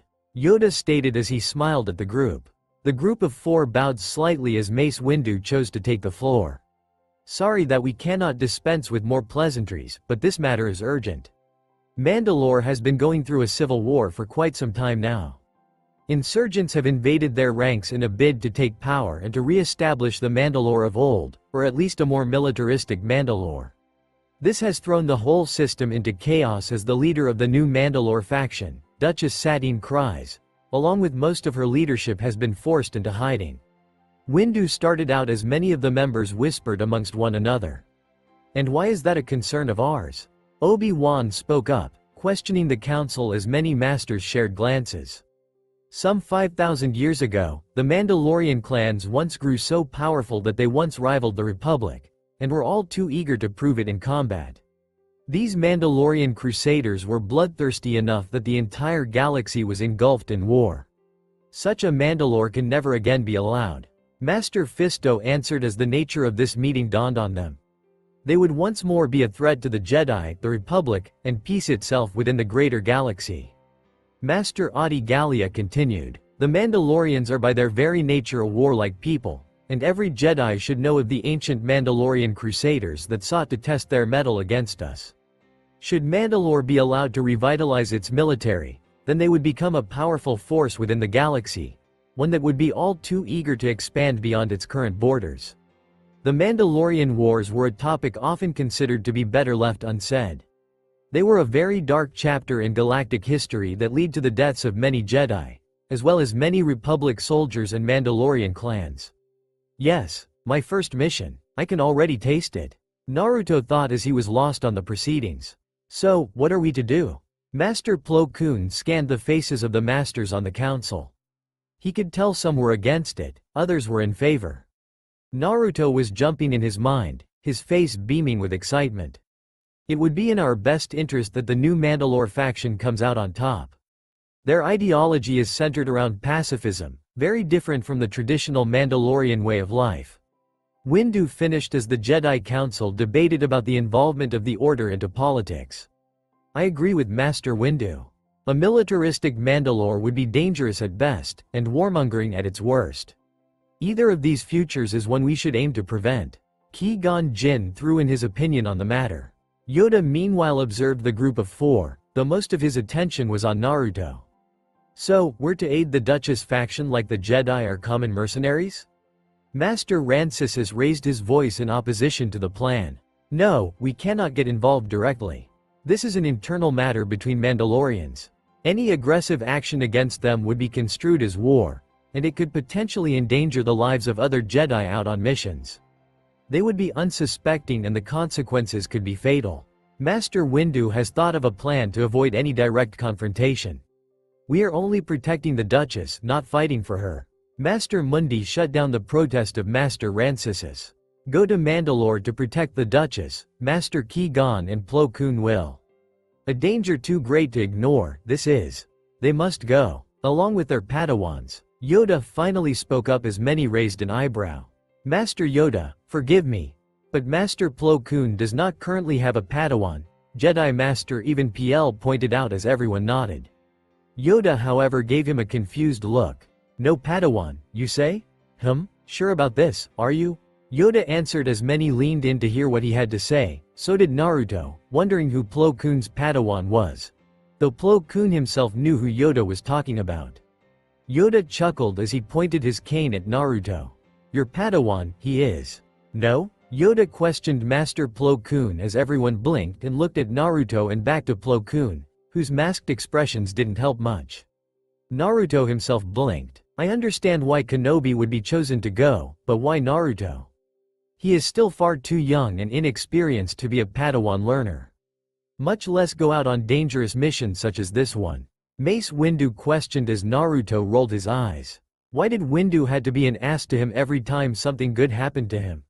Naruto has advanced faster than any Jedi youngling ever has. I have long believed he is ready to be a Padawan, and if Master Yoda does so too, then I shall formally take him up as my Padawan. Plo Koon stated. It seemed that Yoda agreed. Plo Koon would take Naruto as his official Padawan. Naruto suddenly jumped with glee. "Alright, my master's totally kick ass." Naruto blurted out as he realized what he had said and blushed in embarrassment. Some of the council still frowned at this behavior, but most have learned to merely laugh at his remarks. Strong with the Force, young Naruto is, but little experience outside the temple has he. Learn he will, about the galaxy. And about the Force. An opportunity, we should see this as. Yoda stated, though he really hoped that through this experience that Naruto would be humbled. Then again, he was an orphan, he was far more mature than most children. Still, he hoped that some of the more aggressive tendencies within Naruto would be tamed during this experience. Master Windu nodded in reluctant agreement. If that is all, then I must make ready for the trip. Ki-gon stated as he bowed and left, his Padawan in tow. Plo Koon and Naruto followed them as the group split, heading to their own rooms to gather what they needed. Jedi Temple Hangar. Hey, Naruto. Naruto, where are you going? Naruto glanced around the hangar to try and find who was calling him, before turning around and smiled as he saw a young woman and his most favorite person in the whole temple running up to meet him. Hey there sis, I'm heading to my ship right now. Naruto answered as Siri walked up to him. Over the 3 years, the two had gotten closer than what the Jedi Code would allow. However, Naruto didn't care about some of the more annoying rules the Order had. He was broken out of his thoughts as Siri ruffled his hair as Naruto pouted and tried to swat her hand away. Stop that. Naruto whined as she chuckled and retracted her hand and began to walk with him through the hangar, with Naruto pouting and giving her the silent treatment. Oh, come on, don't give me that silent treatment. You deserved that much after you pranked me last week, she said as Naruto grinned at that. You should have seen the look on your face. You were so embarrassed when your hair matched the color of your lightsaber. Naruto stated with a laugh as she furrowed her brow and grabbed him in a headlock. Remembering all too well the violet color that took several days to fully wash out of her golden locks. Careful there little brother, you don't want your big sister's wrath coming down on you. She countered with a sweet smile as Naruto stopped and gulped as he shockingly brought up his hand and pointed it back at her. You wouldn't. It's not the Jedi way. Naruto stated, scared at what she would do. All she did was smirk. You underestimate my resolve? She questioned as she brought a fist to his crown and began grinding it into his head. Naruto protested loudly to make her stop. She soon released him, bringing her hand in front of her giggling mouth as Naruto smiled. Her laughter was like music to his ears. He blushed as he shook his head to clear his thoughts. Naruto finally spotted the light transport that would be taking them to the outer rim. It was your typical consular-class space cruiser. Nothing fancy. So, where are you heading? She questioned as the two walked up to transport. Mandalore. He answered as Siri frowned at that. You can't go there. There's a civil war going on. She petitioned. Naruto shook his head as the two stopped at the ramp just in time to see Qui-Gon and Obi-Wan board the ship. Of course, she knew what was going on. She was Master Gallia's Padawan after all. Yeah, that's why we are going. We have to go protect this lady. He answered, making her more concerned. She wanted more than anything to go in his place. She was 20, Naruto was still just a child. Why was the council already sending him into a war zone? She kneeled and got down to his eye level. She placed both her hands on his shoulders. Naruto, make sure you stay out of trouble, okay? She requested with concern in her voice. Naruto gave her a grin with his eyes closed. What do you mean stay out of trouble? He questioned as he tilted his head slightly as Siri smiled at his antics. You're right. What am I saying? Trouble finds you, she said with a giggle as she kissed his forehead. She stood back up and smirked at the blushing Naruto. Naruto, it's time. Plo Koon stuck his head out to call his new Padawan inside. Just be careful, okay? And try not to get into any arguments with Obi-Wan, she said as Naruto held up his hand in acknowledgement and jogged up the boarding ramp into the ship.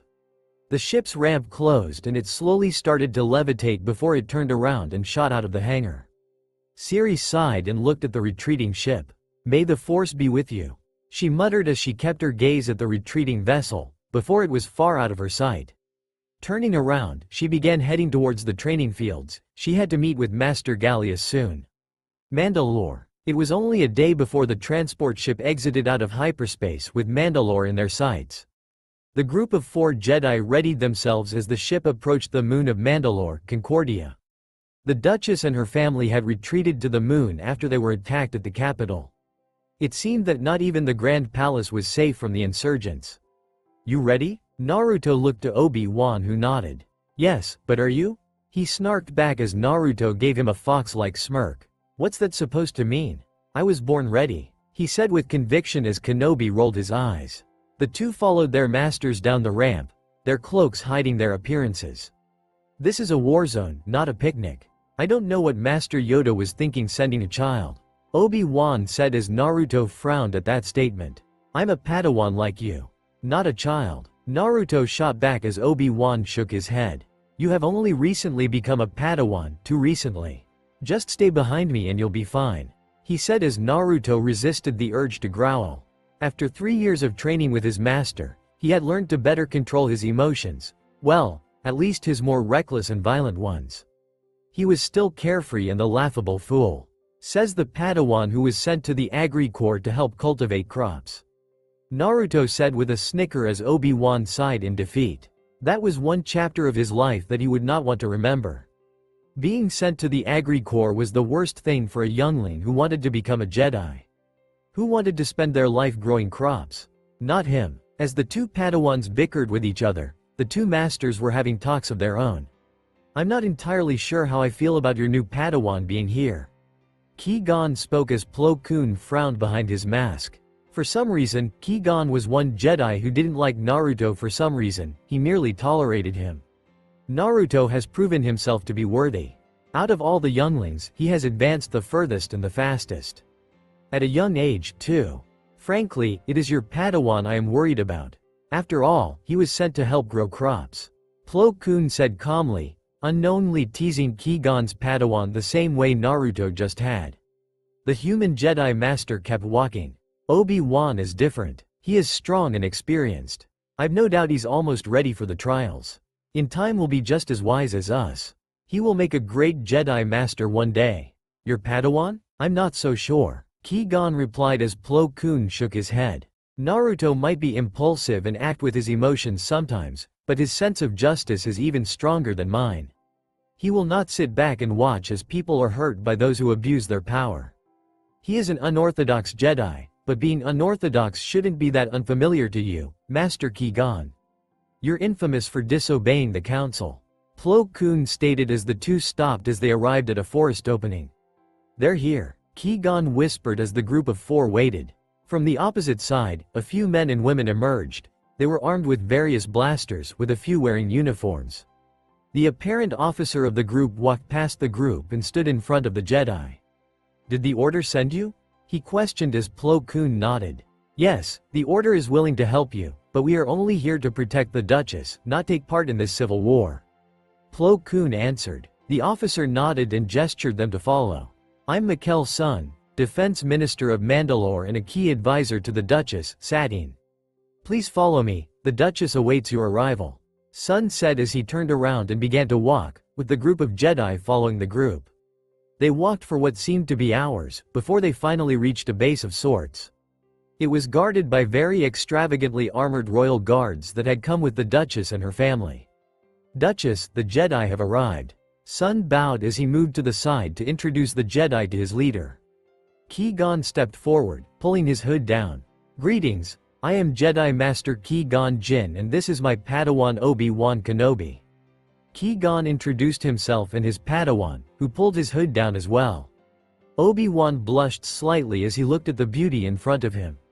She was a young woman, maybe a few years younger than him. And I am Master Plo Koon and this is Naruto Uzumaki, my Padawan. Plo Koon introduced himself as Naruto stepped forward, pulling his hood down. His blonde spiky hair sprang up in attention, finally being released by hood of his cloak. He studied the Duchess before his sight turned to the red-haired preteen girl next to the Duchess. She looked around his age, but she was definitely taller than him. Her green eyes met his blue ones before he quickly turned to look back at the Duchess. That must be the Duchess's kid sister. Naruto thought as he noticed the Duchess' gaze lowered to cast a frown at him. A child? When did the Jedi start sending children into war? She questioned Qui-Gon as Naruto frowned at her statement. Before he could say anything, Plo Koon discreetly stopped him. With all due respect, Duchess, it was the Grand Master who picked the Jedi here to protect you. He wouldn't have picked my Padawan if he wasn't up for the task. Plo Koon shot back at her with finality in his voice. He was tired to people questioning if Naruto was up for the task.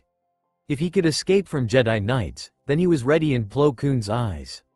If the worst were to happen, he was confident Naruto could get away. The Duchess' frown deepened. She opened her mouth to say something before the base shook.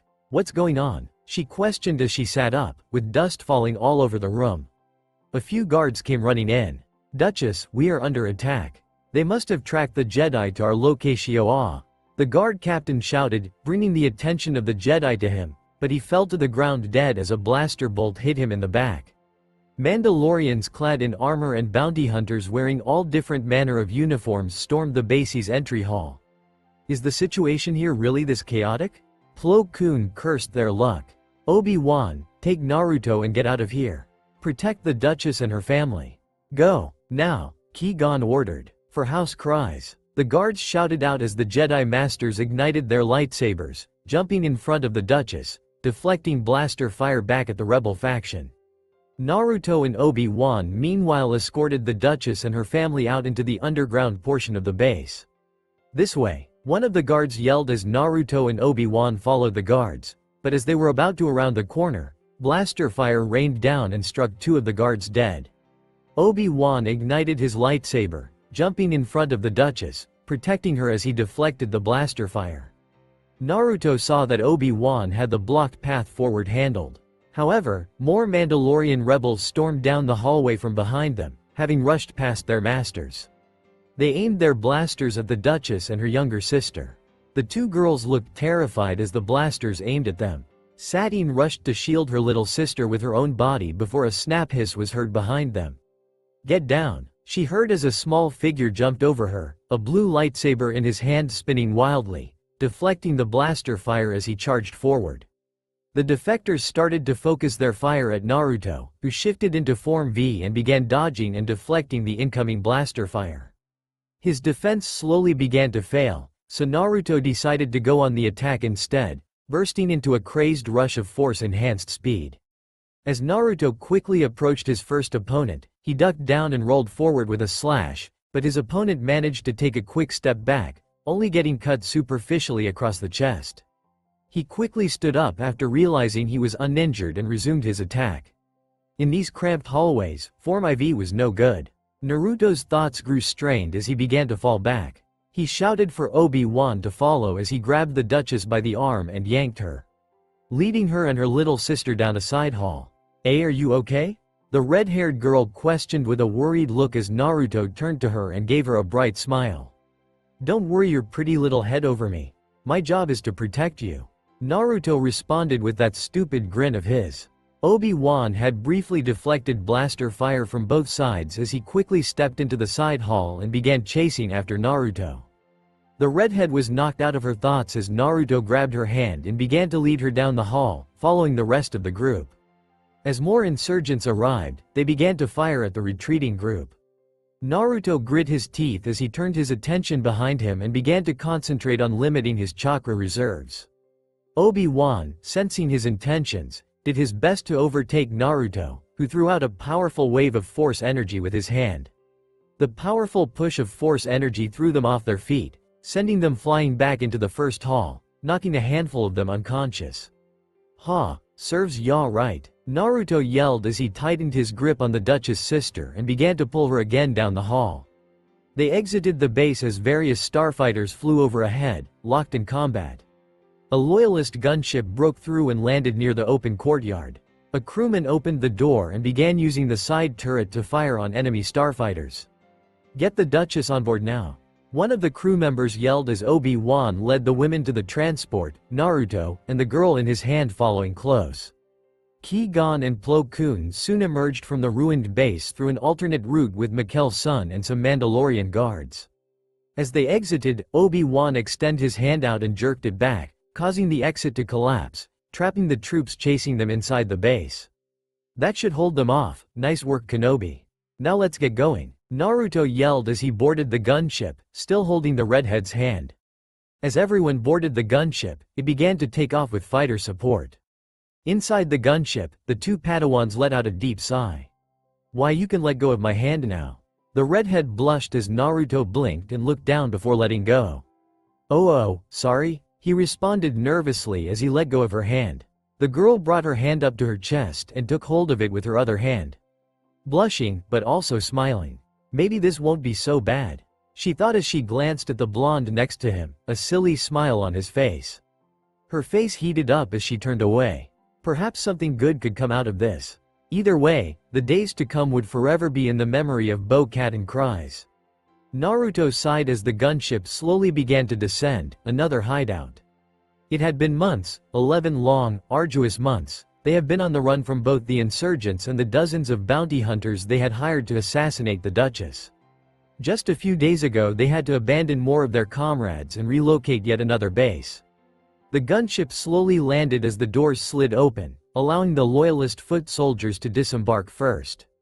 They were to make sure that the surroundings were clear first before the Duchess emerged from the craft. "All clear," the captain said as the rest of the occupants disembarked, with the Jedi closely guarding the Duchess and other high-value targets. "The last few days have been rather entertaining, wouldn't you agree?" Obi-Wan questioned as Naruto shrugged. "If being shot at by an army of angry Mandos is your idea of fun, then you must have a very strange definition of entertaining.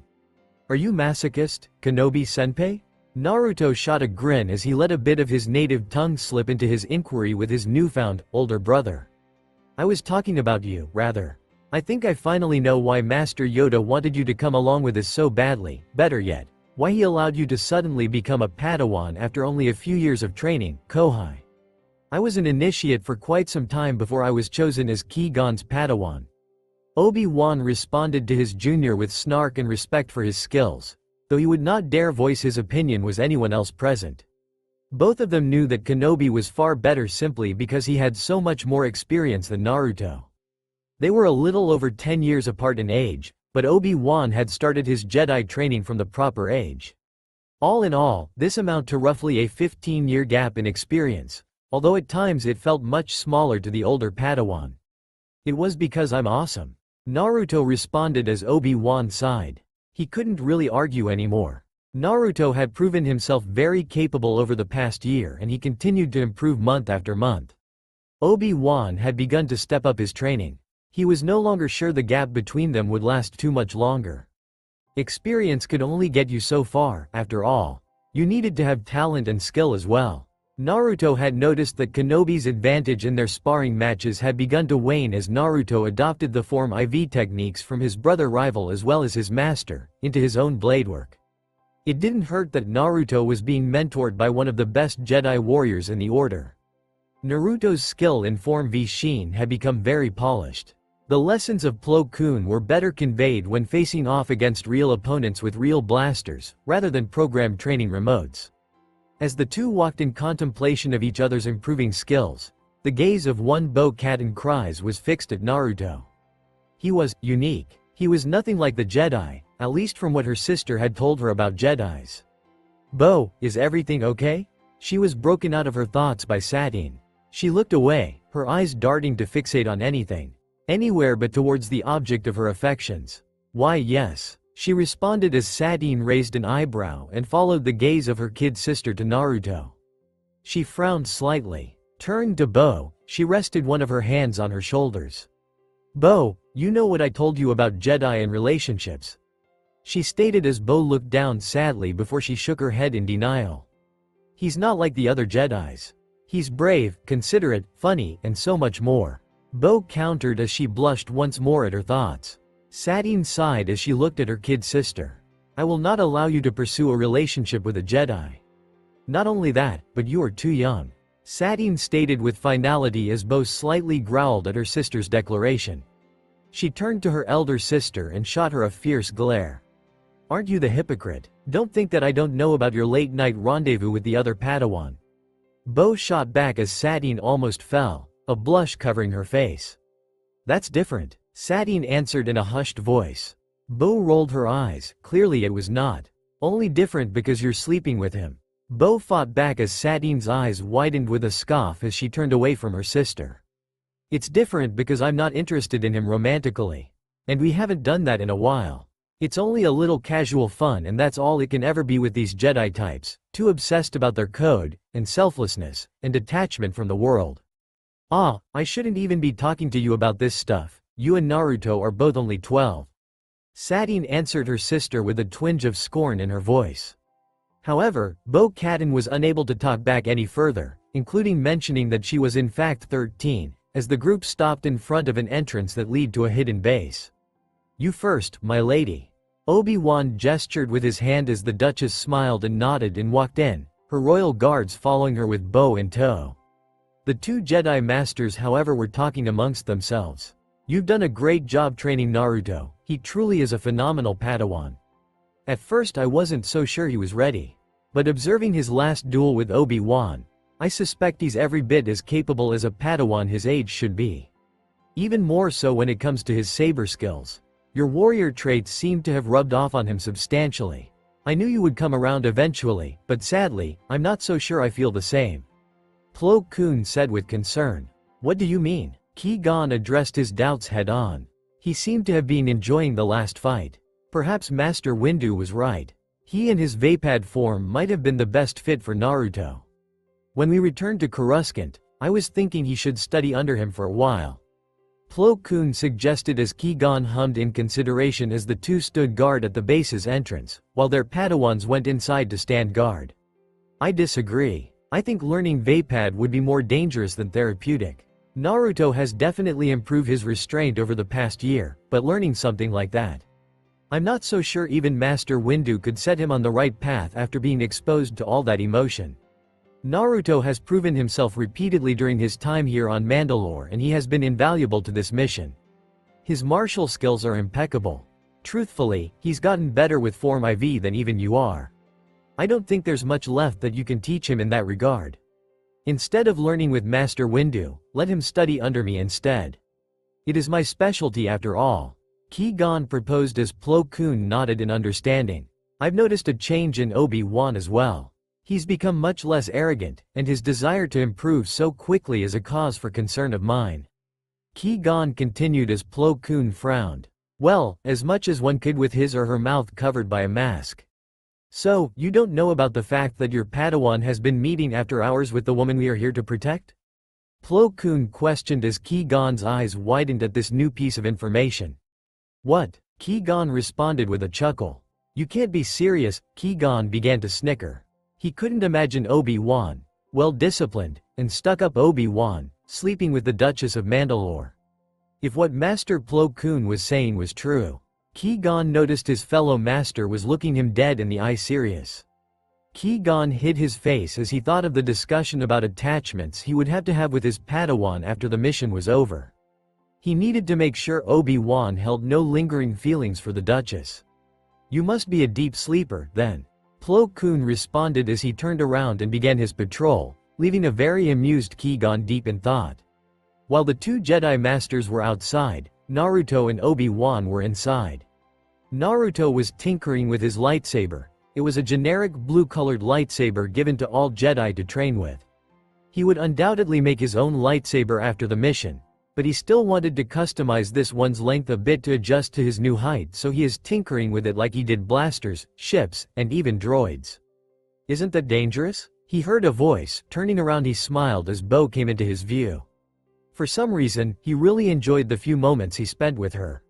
What? This? Nah, this isn't dangerous at all.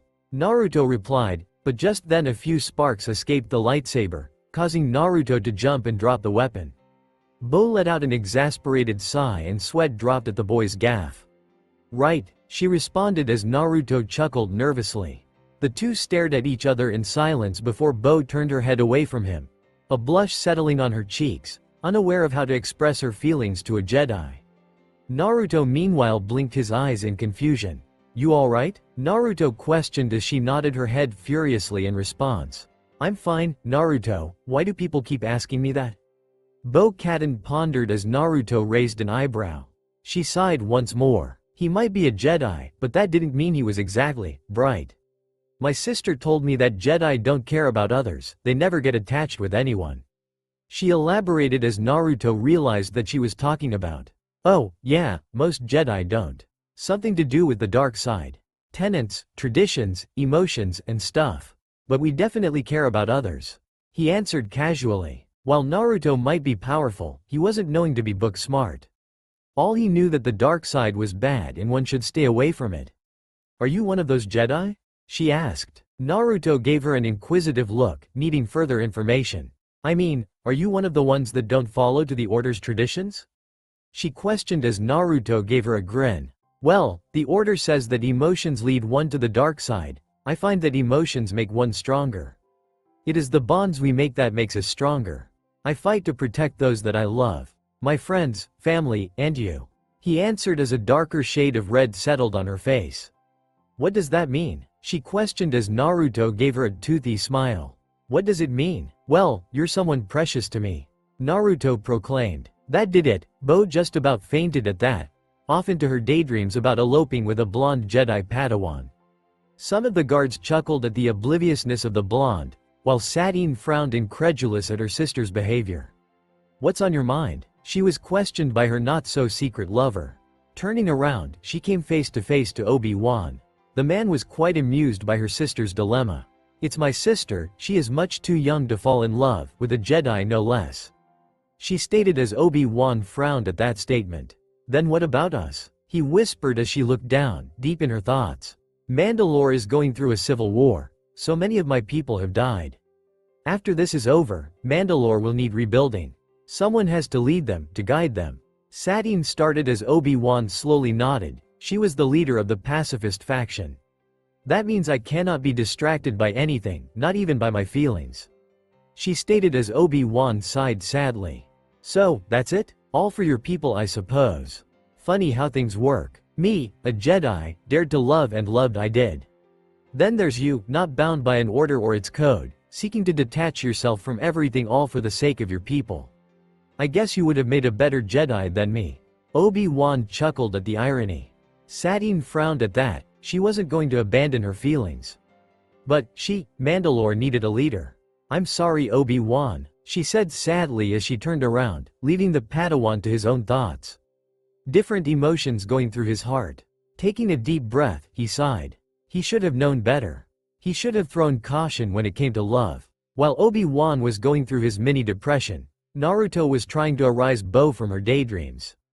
Hello, Mandalore to Bo. He waved his hand in front of her as she snapped back into reality. She came face to face with the blonde that had been in her mind for quite some time and she immediately went daydreaming again. Naruto's face was wrought with worry and confusion. Was she sick or something? A few hours later, night had come, covering the base in darkness. A few patrols were carrying out their duties, making sure the perimeter of the base was secure. Inside the base however, Defense Minister Mikkel's son was concocting a plan. The insurgents are holding a parade in Sundari, the capital city. We must take this opportunity and destroy them all in one swift move. Sun advised the Duchess, however she shook her head. No, there will be too many civilians there. I cannot sanction such an attack when so many innocents are present. Satine stated as Master Plo Koon hummed. There's also the possibility that this could be a trap to lure you out. Ki-Gon added as the rest of the Jedis nodded. Sun however shook his head. Even if it is a trap, we can end this war here and now. With all due respects Duchess, we need to attack. We can cause a diversion by attacking a different location and when the insurgents are distracted, we can launch the main attack. With the Jedi on our side, we can win this battle. Sun reaffirmed, but the two Master Jedis frowned. We are here only to defend the Duchess, not to fight your war. Ki-Gon reminded him as Sun suppressed a growl. So many of his comrades could have been saved if the Jedi had only fought in the battles. He quickly shook his head. Be that as it may be, we need to strike. This war has gone on for long enough. Please reconsider Duchess. Too many of our people have already died. If we don't make a few sacrifices here, then many more will die as this war drags on. Sun tried once more, this time playing on Satine's dislike of war and violence. Satine however was conducting her own battle. She had two options. 1. To attack and end the war right here and now, but also cause some civilian casualties. 2. To not attack and let the war drag on, but that would mean more innocents would die anyways. We will fight, but I will be leading this assault, she stated as everyone's eyes widened, including the Jedi. Mikkel's son had to strongly suppress his urge to grin. With all due respect, Duchess, we cannot allow you to place yourself in danger. If you are going to enter a battlefield, then we cannot protect you. Ki-Gon stated as Obi-Wan gritted his teeth. With this, Sun had won a total victory. He quickly pounced on the loophole Ki-Gon had unwittingly created. But your orders are to protect the Duchess and her family. If she were to step onto a battlefield willingly, then you would have to defend her. I didn't know, protecting the Duchess meant staying off the battlefield she's fighting on. Sun responded, internally smirking. The two masters now realized the trap Sun had set for them. Plo Koon sighed and shook his head. If Ki-gon hadn't spoken up before him, he probably would have said the same thing. Our orders are to protect the Duchess. Obi-Wan stated as both Ki-gon and Plo Koon threw him a glance. They knew why he wanted what he wanted. This is not a good idea. Ki-gon was about to elaborate before Naruto interrupted him. Alright, let's go teach those dumb Mandos a lesson. Naruto shouted out. He was so eager to fight that he forgot the entire room was filled with Mandalorian guards who shot him insulted glares. You know, the bad ones. He recovered. Plo Koon sighed. This was one of Naruto's habit that would appear from time to time, the eagerness to fight. Calm yourself, Padawan. A Jedi does not rush into a battle. Plo Koon taught Naruto, who reluctantly calmed himself. Sorry, master. Naruto apologized as Plo Koon nodded, accepting the apology knowing that Naruto had learned his lesson, somewhat. Then it's settled? We shall attack the day of the parade. A diversion team will attack at the rear of the parade. Once the insurgents are distracted, the main force led by the Duchess will attack the front and center. Sun stated as he pointed at the various locations on the map. He would set the teams up later. And we'll try to keep the civilian casualties as low as possible. He added at the end to appease Satine. It's time to end this, once and for all, Satine muttered as she retreated to her chambers, wanting to be alone for a while. Everyone slowly filtered out of the room to prepare for battle. As Naruto walked out, Bo-Katan stopped him, having clearly been listening into the war room meeting. So, you're going to go out and fight? She questioned. She was concerned about him, though he was quite the warrior even at his age, he was still inexperienced. Naruto shook his head as she raised an eyebrow at that. No, my job is to protect you. He replied. What do you mean? She questioned. Naruto looked at her with a serious look. Your sister is going to go off and fight. Meaning Masters Plo Koon and Qui-Gon Jinn, and probably Obi-Wan too, will also be going along to protect her. I'm going to be left here to protect you. At least, that's what I think is gonna happen. Naruto explained as she blinked at his reasoning. Why's that? She questioned as Naruto hummed. Well, the coming battle is gonna be huge. There will be some of the most battle-hardened warriors in the galaxy involved. My master will probably assign me to protect you instead of fighting in the battle. It would just be safer for me and you. Naruto explained as his hand held his head. All this thinking was hurting his head. With all the doom and gloom, he wasn't exactly his chipper self these days. He was still the same boy as before, but she'd noticed when the situation was serious, he'd follow suit. Hopefully, this will all end soon. He thought, however, the ending would certainly be bittersweet for him. On one hand, he would have helped ending a civil war, but on the other he knew that he might never see Bo again. She was his first friend outside of the Order. I will protect you, no matter what it takes. He thought as he tightened his hands into fists. Come hell or high water, he would cut down anyone that would dare harm one of his closest friends. Days later, as he had predicted, Naruto was left behind to ensure that no harm befell on Bo-Katan. He didn't mind it, just meant more time to spend with her. And then, I was like, swish, swish, and then the bounty hunter was like, pew, pew, boom. You had to see it to believe it. Naruto said as Bo giggled as Naruto made a fool of himself. Currently, Naruto was telling her of some battles he had with bounty hunters during the past months. The base was mostly empty, save for a few guards and Naruto present to defend Bo. Naruto, tell me, what is your dream? She questioned him as Naruto sighed and looked up at the ceiling. My dream? Well, I had a dream before I was inducted into the Order. Naruto answered as she looked at him, wondering what his first dream was. Seeing this, Naruto grinned. My first dream was to be Hokage. He answered as she blinked at the odd-sounding word, before a thoughtful look fell on her face. Hokage? Strange. That word sounds similar to a word in ancient Mandoa. Hokagam, if I'm not mistaken. It translates to fire shield or fire guardian. She commented as Naruto raised an eyebrow. Did you say fire guardian? The Hokage was the protector of the village. On my world it meant fire shadow. But I'm from. What's all this about ancient Mandoa? He questioned as she nodded. Mandalore, its people, and our language are much older than people think. At many points in the galactic history, Mandalore was a sizable empire, strung together by the many clans under one leader, Mandalore, who could conquer and enslave entire worlds with a single swipe of his vibroblade. At its peak, the Empire even reached into the unknown regions of the galaxy. However, after incessant war with the Republic, as well as help from several of the Jedi, the Empire began to crumble after the death of Mandalore the Ultimate at the hands of a Jedi general named Revan. Bo trailed off, thinking of the glory days of Mandalore. These insurgents wouldn't have ever dared to challenge her sister if she was as strong as their last emperor. Mandalore, the Ultimate. Naruto marveled at quite possibly the coolest name he had ever heard in his life. So, was the planet named after him? He wondered if the guy was even cooler by having the entire planet, system, and sector named after him.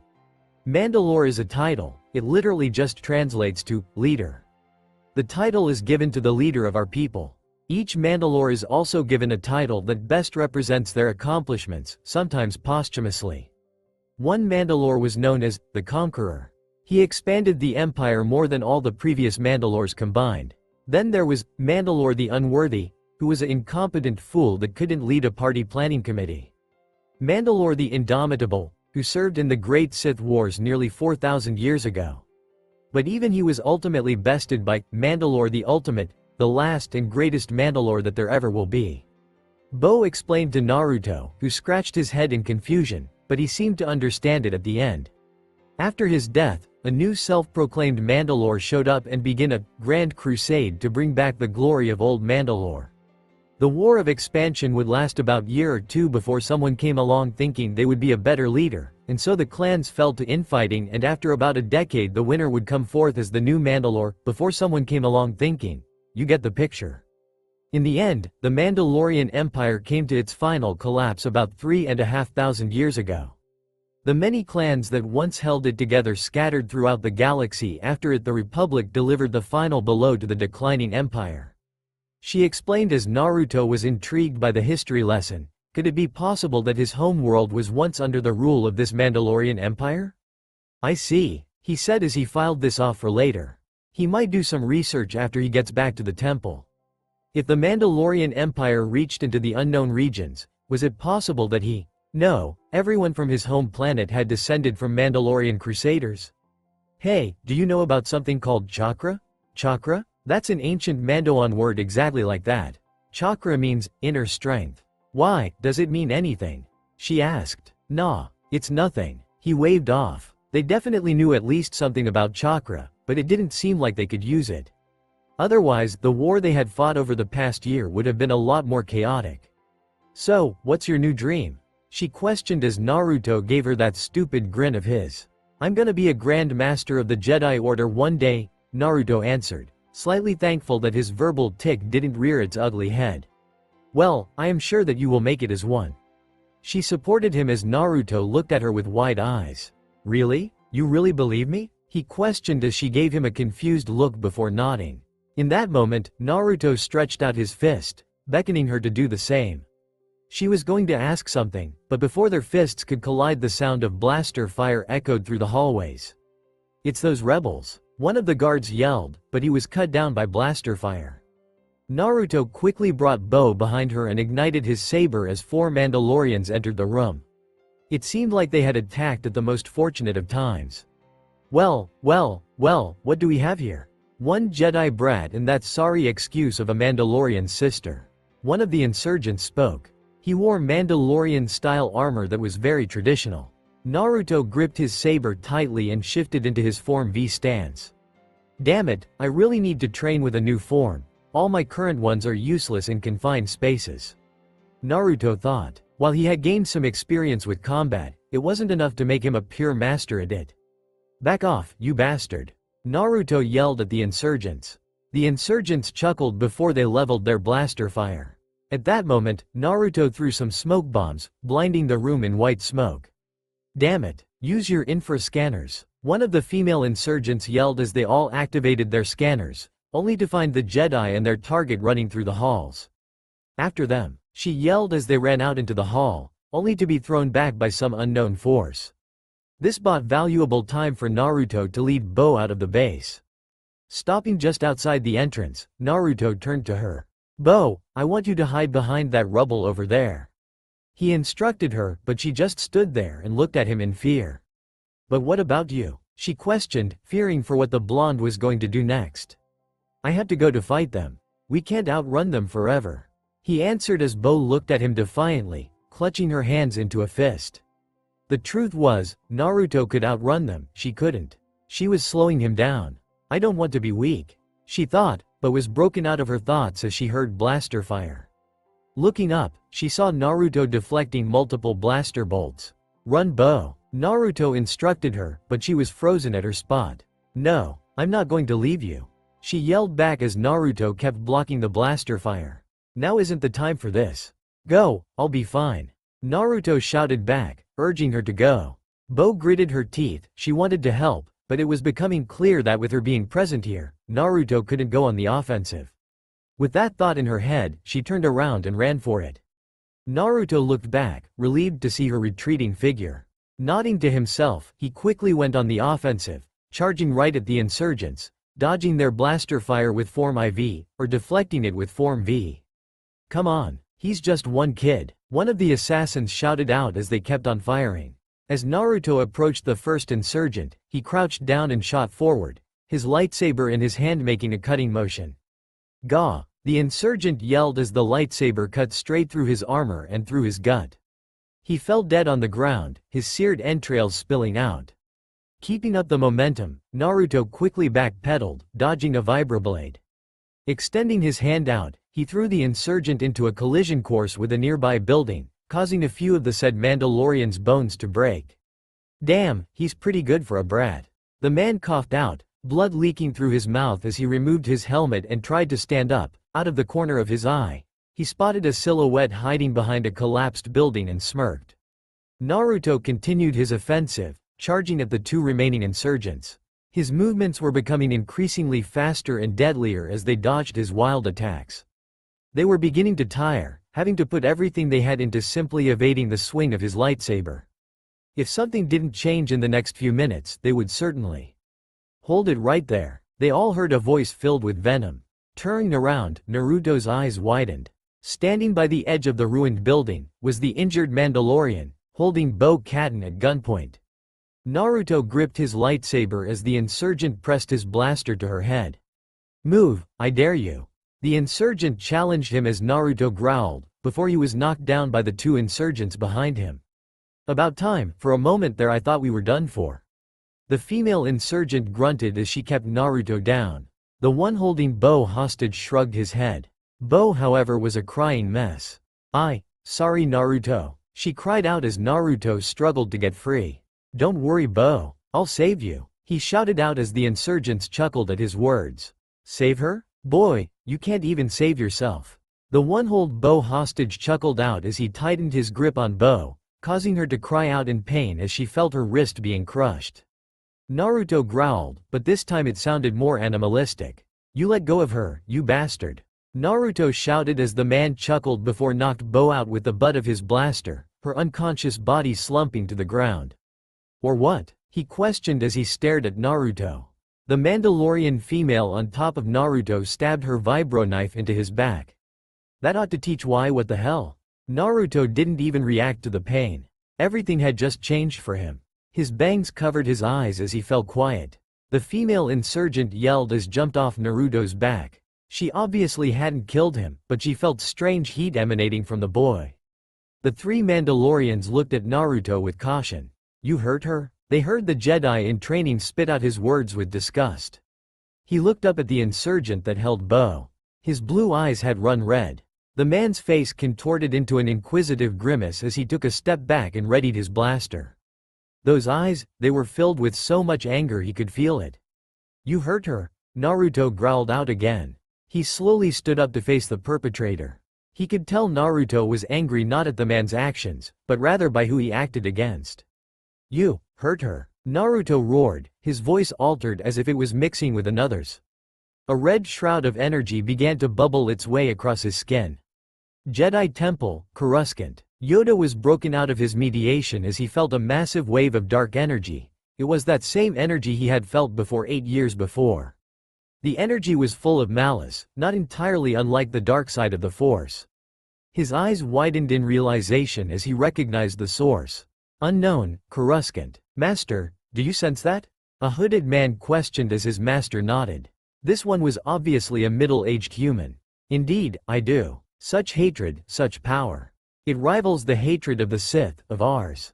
The master answered with intrigue and fear. He was far too tall and lean to be human.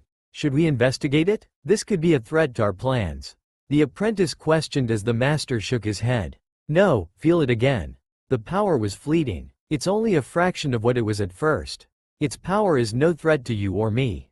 The master shut down his apprentice's proposal. That was only true to an extent. Were he still sensing the power he felt initially? It would have taken both he and Sidious together to defeat it. There are far more pressing matters to attend to. Though in the back of his mind, he wanted nothing more to discover this power and make it his. As you wish, Master Plagueis. Unfortunately for him, his apprentice felt the same way. Sidious realized it was time. He had to make preparations for this power, and all the power and knowledge of his master to become his. It was time to pay a visit to his secret apprentice. Sundari, Mandalore. Plo Koon deflected some blaster fire as he quickly cut down a few assaulting insurgents. However, his face suddenly adopted a worried look. He had just sensed a powerful blast of some sort of dark energy and it was very close. May the Force be with you, Naruto? He hoped that his Padawan would be fine, knowing that whatever it was originating from his location. He quickly dodged the vibroblade of a Mandalorian warrior before striking him down. With Naruto woke up to find a strange sight. 1 second the man had harmed Bo and the next he had woken up in a sewer system. What the hell? He questioned as he stared at the large prison-like gate in front of him. He took a step back as he heard Sinister grumble. So, the warden comes to his inmate? He heard as he started into the darkness before he stumbled back as a large red slitted eye opened. Just what had he gotten himself into? Naruto stared at the shadowy figure in front of him. He didn't know what it was, or where he was, but he didn't like it one bit. The shadowy figure chuckled, and Naruto shivered slightly. The chuckle was as sinister as the shadow it belonged to. Who are you? Naruto stuttered out the question, not knowing what the figure had meant by its statement earlier. The figure's eyes narrowed as it growled. Who am I? Well, I am the mighty Kyuubi no Yoko. The figure answered as it leaned its mighty head out of the shadows to reveal itself. True to its namesake, it looked like a fox with 9 tails waving lazily behind him. Naruto, however, was confused. He had heard about the 9-tailed fox when he was a child. What he was told was not what he was seeing. But that's impossible. Iruka-sensei told me that the 4th Hokage killed you. Naruto's trembling hand pointed at the large fox-like creature, its power causing his body to shake unwillingly. The fox laughed at the blonde Padawan, causing the entire room to vibrate. Kill? You cannot kill a mighty-tailed beast. The Kyuubi roared out as the water kicked up and made waves. How dare this human, or any, think that the mightiest of all Biju could be killed by a mere human? Then what is this place? Naruto questioned, as he looked around. The cavernous sewer-like area was dark with many entrances to dark hallways. Standing water filled every room up to the ankle. We are inside the seal. The Kyuubi answered, irritated by the fact that the boy knew nothing about the seal. If Naruto had, he might have been able to convince him to release it. What seal? Naruto questioned with a raised eyebrow. He knew what seals were, or rather, he had heard about the very basics about them during his short time in the academy. He had tried to make a basic seal, a storage one, but it didn't end up too well. He didn't have the training nor the necessary lessons to make a proper seal. Basics weren't going to cut it. The seal on your stomach. The fox answered with a point of its long tail. Naruto looked down at his stomach and indeed saw a set of very complex markings, though he had no clue what the words or the inscriptions were. What the hell? Naruto shouted in disbelief. He wasn't aware of the fact that seals could be done on living beings. The Kyuubi chuckled at the boy's reaction. In his mind, it was worth it. Surprised? Finally realized why people hated you?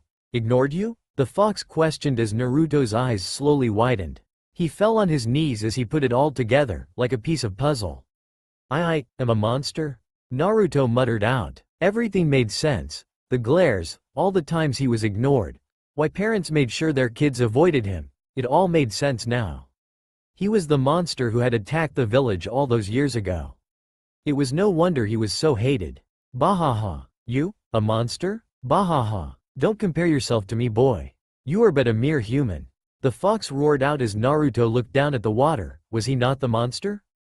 If so, then why? Why? If I'm not a monster, then why? Naruto questioned vaguely. The fox looked down at the boy, his face showing no emotions, not even a sinister grin. Why what? The fox questioned as Naruto looked up at the fox with the fox leaning back in its cage, almost shocked. The blonde's eyes, rather than being their usual blue, were a sulfuric yellow outlined by crimson. They showed anger, hate, but in this particular moment, sadness and betrayal as well. Why did they ignore me? Why did they look at me with these eyes? Naruto asked both himself and the fox, as he thought back to all the times he'd received a scolding or a glare of contempt. He saw it so clearly now looking back, they had the same eyes as he did now. He could tell that if their eyes could change colors like his had, they would be identical. All but a select few. Iruka-sensei, Old Man Ichiraku, the Hokage. Naruto slammed his fist into the watery floor, tears flowing down his cheeks and into the water. All those times, the loneliness, the isolation. He suffered never even knowing why he suffered. Hoping that one day that they would come around. Hoping that one day that it would change. People fear what they do not understand, their fear ultimately led them to hate you. The fox answered with a serious face. He might have had a history with humanity and still have a reason to hate them, but he felt no harm giving him a straight-up answer, though he still wanted out of this prison. The fox looked up as light began to illuminate the darkness. Guess time's up. We'll talk later, runt. For now, you need to wake up. The fox stated as his claw reached through the gate and pushed Naruto back, who seemingly disappeared. Giving himself time to think on what he had just witnessed, the fox grumbled. The boy's eyes, they showed such powerful emotions, emotions that if left unchecked, would lead to catastrophic events. I should keep a closer eye on him, who knows what will end up happening. The fox thought. He might be called a being of hatred, but that was because he had come to hate humanity for what they had done to him and his kind over the years. He still remembered his father's teachings, his words. Father told us about a boy that will reshape the future of the universe. Could it be him? The fox thought. His father was adamant about the fact that certain prophecy, one in which a man would shape the very universe, one whose actions will be echoed for thousands of years to come. Whoever this man may be, Kyuubi needed to be ready. After all, his father had left him instructions on what to do after such man had shown himself. Keldabe, Naruto, Bo muttered out as she opened her eyes, head pounding relentlessly. Rubbing it in pain, she leaned up as she looked around the battlefield. Her eyes widened at the destruction. Craters were everywhere, the building behind her was on fire and she could see, what she assumed, were the body parts of those sent to kill her. She scanned frantically around the blood-scented battlefield, trying to find Naruto. Damn b-brat, time to put an end to you monster? She heard as she turned to look at the source of the voice. It was one of the insurgents, what was left of her. She had lost a whole arm, and her armor was completely shredded, with deep scratch marks all over her remaining armor and body. Bo's eyes widened as she saw the seriously injured woman stumble across the battlefield looking for her blaster. Naruto had finally ended his rampage. His whole body was covered in wounds, riddled with marks of blaster fire, not that that had stopped the carnage. No, she whispered out as she tried to stand up, only to fall, her mind still in a daze. She tried again, but only fell once more. She looked up to see the insurgent slowly lift her arm, the one still attached to her, readying her blaster. At that moment, she realized how weak she was raised. She couldn't even save her crush, one who had been defending her for the past year or so. Her hands trembled as she began frantically crawling towards Naruto. It's over, Jedi scum. The female Mandalorian briefly lamented her two fallen brothers before squeezing her finger on the trigger. No, a scream rang out over the sound of blaster bolt. And then, silence. WWH. The woman started to question before she fell over, her vision consumed by blackness. Bo stared at the dead woman with wide eyes as she dropped the blaster she had hastily foraged for. She had just killed someone, but she didn't feel bad, she felt good. As if a great weight had been lifted off her shoulders. This was her first kill, and she had a lingering feeling that it wouldn't be her last. She defended someone she loved and there should be no shame in that. Reminding herself of him, Her thoughts were quickly replaced with Naruto, Naruto, Naruto. She yelled, throwing the blaster away and running to the knocked-out blonde. She quickly got down to her knees, tears rolling down her eyes as she nestled the blonde's head in her lap. Naruto, please, wake up. She cried out. The thought of the blonde dying was too great for her. It made her heart break at just the thought of it. Bo, Naruto whispered out, the burns all over his body causing him severe pain. He was confused and in pain at the same time. Confused because 1 second he was talking to the nine-tailed fox, and the next he was waking up in severe pain, as if somebody had burnt him alive. It was also at this moment he heard Bo call out to him. Naruto? Bo's voice hitched as she looked down at Naruto's face. His eyelids were half open, a smile resting on his face. Trembling, he brought one of his hands up and laid it on her right cheek. Thank the F-Force, you're okay, he said through the pain as Bo cried openly no. Even in this state he was worried about her.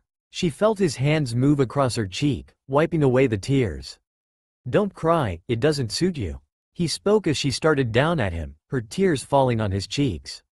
She looked at him, at his deep blue eyes. Oh okay, she responded, the last of tears drying up as she kept looking down at him. The scorched Jedi Padawan grinned, causing her to blush. That grin, that stupid grin of his.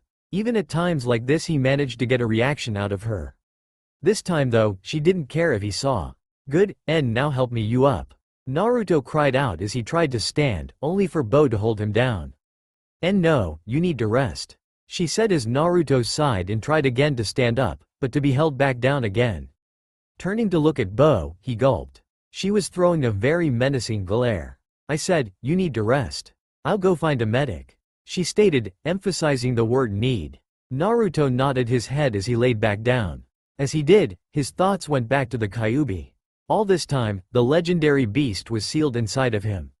Naruto, what happened? Bo knocked him out of his thoughts as he started at her. It seems like she didn't know what happened.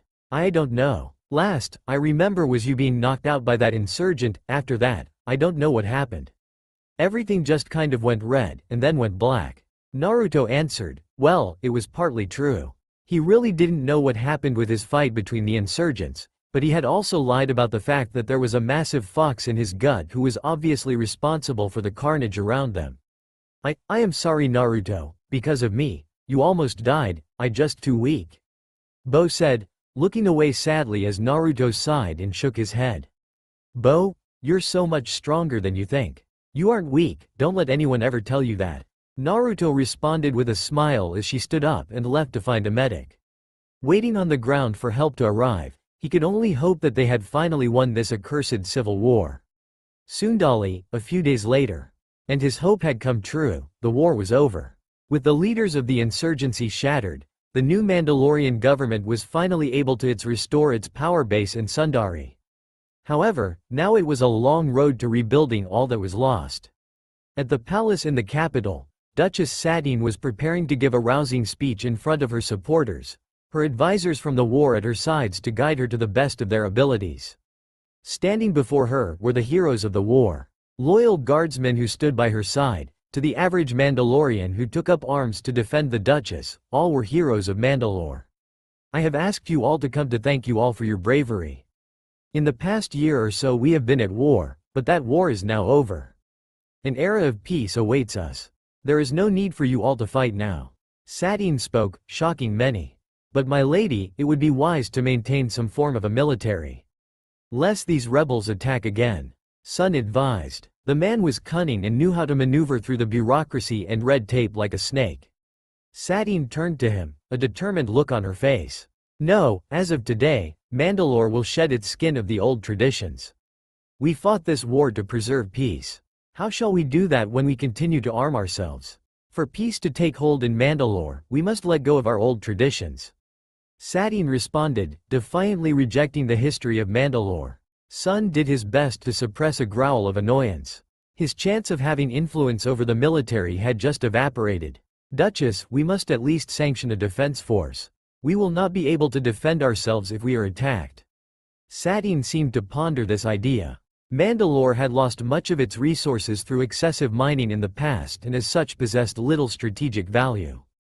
If Mandalore was to rearm, then other factions within the galaxy will surely try to intervene. If there was a defense force, it would have to be extremely small. Meanwhile, off to the side, the Jedi were having talks of their own. If this beast is as powerful as you claim, then we should step up your training when we get back to Coruscant. Maybe I can get some of the other masters to teach you some lessons. Master Plo Koon thought as he stroked his mask. After they had discovered Naruto and Bo, they wanted to know what happened, but both Naruto and Bo knew nothing. However, in private Naruto had talked about meeting the Kyuubi with his masters. Ki-gon was the first to announce his displeasure. I knew something was off with the boy the moment I saw him. That beast is clearly linked to the dark side in some way. You heard the eyes that Naruto described. Ki-gon said as Obi-Wan sighed. He did not know why his master disliked Naruto. Plo Koon took offense to that. I don't think so, Master Ki-gon. The beast doesn't feel like the darkness one would classify with the dark side. It is something different, Plo Koon stated before he turned around and led Naruto away. The words of the other Jedi Master clearly disheartened the boy. Obi-Wan himself frowned. Master, we've all fought side by side with Naruto. Not one of us have sensed the darkness within him. Whatever it isn't an active piece of him. Obi-Wan spoke up as Ki-gon looked at Obi-Wan with a stern face. Naruto fights to protect those he cares about, not to harm others. And that is but one path that leads to the dark side. I have made sure to correct you of that mistake. Ki-gon stated as Obi-Wan glanced towards Satine. His master did, in fact, have a very serious talk with him. The boy's future is uncertain. I can only hope that you will act accordingly in the future. Ki-gon stated, leaving Obi-Wan confused as to what he meant. I'm sorry master, but what does that even mean? Obi-Wan questioned as Ki-gon said nothing. He was sure that one day Kenobi would understand. He did not hate Naruto, far from it. In fact, the two got along so well that one might think he were Ki-gon's apprentice instead of him. Ki-gon was only very cautious towards him, especially with this new dark power and light. Naruto had proven himself a genius of hard work. He wasn't particularly talented with the Force and he isn't all that smart, rather he's clumsy, but though it all, Naruto has worked harder than anyone. However, something kept Ki-gon on edge. While the two talked, Plo Koon was having a conversation with a shirtless Naruto in private. I see, so this seal holds the fox at bay? Plo Koon questioned as Naruto nodded. The Jedi Master hummed at that.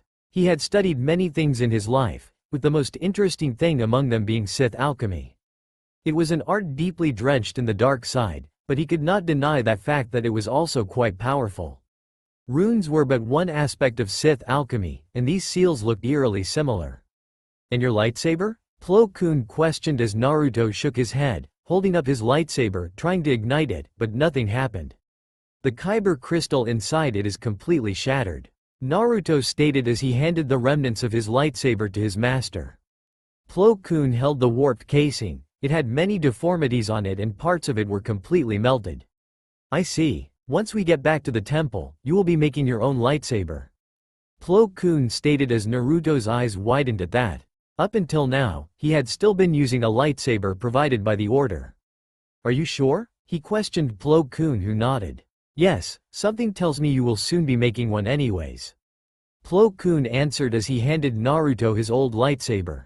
Naruto nodded as he took the destroyed scrap to see if he could salvage anything from it. Once we get back to the temple, I will have to talk with other masters. It will do you good to learn from others as well. Plo Koon stated. Naruto was fast learned with the training methods of Plo Koon. However, it was soon becoming increasingly obvious that Plo Koon would run out of things to teach unless Naruto wanted to specialize in Form V Shin like him. With that in mind, he had thought that Naruto learning with other masters would be best, more so if the fox-like entity inside Naruto was starting to become active. Yes, master, Naruto said with a bow as Plo Koon nodded and turned around and left. He had other matters to attend to. You okay? Naruto heard a voice behind him. Turning around, he smiled as Bo came into his view. She was wearing a garment befitting of a royal on any other planet, however, it was clear she disliked such frivolous attire. I'll be fine. What about you? You don't seem to like those clothes at all. Naruto responded with a chuckle as Bo groaned while she walked up to him. I don't, she answered flatly as Naruto sighed and sat down on a nearby chair. Bo frowned as she sat down next to him. Clearly you're not okay. What's on your mind? She questioned as Naruto looked at the floor. I could have hurt you. He whispered as a concerned look fell onto her face. But you didn't, she said as Naruto shook his head. You don't understand, Bo. Naruto said as Bo narrowed her eyes. She quickly took a hold of his right shoulder and moved it so that he was facing her. Her green eyes stared deeply at his blue eyes. Don't say it, Naruto. You are not a monster. You protected me and my family. You protect my people. You brought peace. So, I will say it again, you are not a monster. You're kind, considerate, selfless, hardworking, and so much more. Don't let anyone say otherwise, she exclaimed as Naruto looked at her with wide eyes as shock was evident on his face as he kept on looking at her. Everything she had said, she had spoken the truth. He soon broke out in a laughter as Bo looked at him, confused. Ya no, you really know how to cheer me up, Bo, Naruto complimented with a smile as Bo blushed. Hey Naruto, Bo started but was cut off as her sister's voice echoed throughout the city. People of Mandalore, for thousands of years our ancestors caused pain to the galaxy. They murdered, destroyed, pillaged, and took what they pleased. Their actions have left a stain on our people, a dark stain, one that can only be washed away by condemning them. We must embrace the ideals of pacifism, so that the galaxy will see us as a peaceful civilization, one built on democracy and peace. No more will our sons and daughters be sent out in crusades to die. An era of peace is upon us. Let us embrace it, Satine proclaimed as the speech was heard through Mandalore, be it in the large cities to small outposts, all heard her words. Naruto managed to tune Satine out and turned back to her sister. Bo, you were saying something? Naruto questioned as Bo shook her head and looked at him before she stood up. Nothing. Just wanted to say thank you for all you have done, she answered, not finding the courage to convey her feelings for him. She was still weak, but in time she would grow stronger. She had promised herself that she would get stronger, not only for herself, but for Naruto as well. I only hope you can wait for me, she thought sadly. Even though she knew that the odds of him and her being together were very slim, she still held out hope. Thanks. I hope I'll see you later in the future, Naruto said with a grin as she nodded happily at that. Oh, how she wished they would meet sometime in the future. It wasn't long before the celebrations were held all over Mandalore. The people partied through the night and to the next day, but the Jedi she loved had to leave now. Bo watched as a transport ship took off, heading to space. A sad look settling her face. You must face reality, Bo, it was never meant to be. She heard her sister's voice. Bo growled as she kept her eyes on the retreating ship. Naruto is different, we will meet again, and the next time we do, I will tell him how I feel, Bo replied as Satine sighed. Bo, he's a Jedi. Besides, you're just a child. You will get over this silly crush, Satine said as Bo turned to her elder sister, giving her a furious glare. Naruto is different, and this isn't a crush. I love Naruto. He's the one for me. He defended me so many times from so many bounty hunters and wannabe crusaders. He almost gave his life for me. No one will ever have a place in my heart like he does, Bo shouted at her sister as Satine narrowed her eyes at her sister. Bo, trust me when I say I understand. You're just infatuated with him because he's protected you for so long. The sooner you accept it, the better you will be. Jedis do not form attachments, and even if you wanted to, he will never. Satine shouted back as Bo huffed. And what about your man toy? Didn't he love you? Bo questioned as Satine had the decency to blush. Of course not. He's a Jedi, we both knew what we were getting into. But that's why I understand so well what you're going through. I felt the same way whenever Obi protected me, Satine stated as Bo started to walk away. And where are you going, young lady? Satine questioned as Bo shot her sister one last glare. You're not mom, so you don't get to tell me what to do, Bo responded as Satine winced at the mention of their mother. She watched as Bo ran off to who knows where and could only sigh. I'm only trying to protect you, Satine whispered as she turned to look at the stars above. Truth was, she loved Obi-Wan, but he was gone, she couldn't be selfish. Her people needed her, simply as that, but it didn't mean it hurt any less. Turning around, she couldn't run off to her chambers fast enough. The Jedi Temple, 10 days later. Naruto sighed as he walked through the hallways of the Jedi Temple. It had been almost a week they had returned to the temple, and the talk with the Jedi Council was an eventful one. High Council Chambers, 6 days ago. The boy should be given over to me as soon as possible, in order to better control this darkness.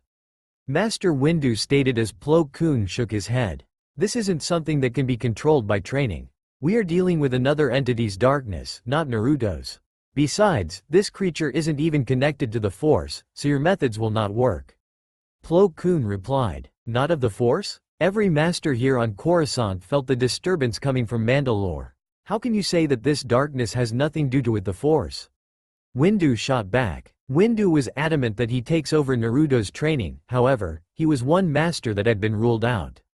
Qui-Gon voiced his opinion that studying the dark side superficially or indirectly under Mace would end up endangering the young Padawan, or worse, cause him to turn to it fully.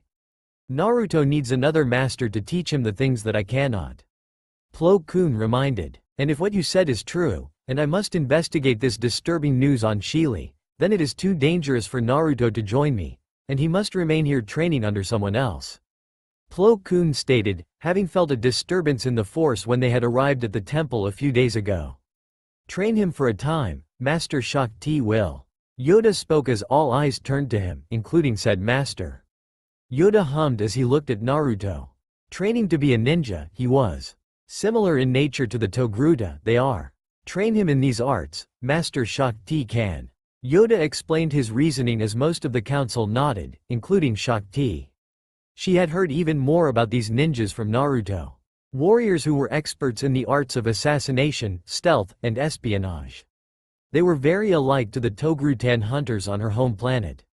After hearing this, she had become even more disappointed that she wasn't chosen to be his master. With all due respect, master, we need to focus on the darkness that dwells within the boy. Qui-Gon stated as some nodded, while others stayed quiet and observed. Nothing we can do. Up to young Naruto, this is. Believe in him, we must. Yoda proclaimed as Qui-Gon sighed. Yoda was being adamantly stubborn about this. But Master Yoda, if left unchecked, the beast within might take control. Qui-Gon stated as Plo Koon let out a tired sigh. He was getting really tired of Qui-Gon putting his Padawan down. Perhaps a second master is in order. One that can teach Naruto to find a balance with his emotions. Plo Koon stated as the room erupted into chaotic whispers and glances. Yet another master? Master Plo, surely you jest. Oppo Rancisis, to no one's surprise, held firm against any affront to Jedi tradition. Training under another master, especially whilst one's own was needed elsewhere, wasn't unheard of, but to have two masters at the same time, it simply could not be allowed. If I'm not getting ahead of myself, I believe I should take this vacancy. Kit Fisto, who had been silent the entire time, finally spoke up. All eyes turned as they considered the carefree Naruto. It cannot be so. Master Fisto, you already have your own Padawan, do you not? Yariel Poof, the strange Quirmian master, voiced his displeasure. Kit Fisto shook his head. My current Padawan is ready for his trials, he is ready to become a Jedi Knight.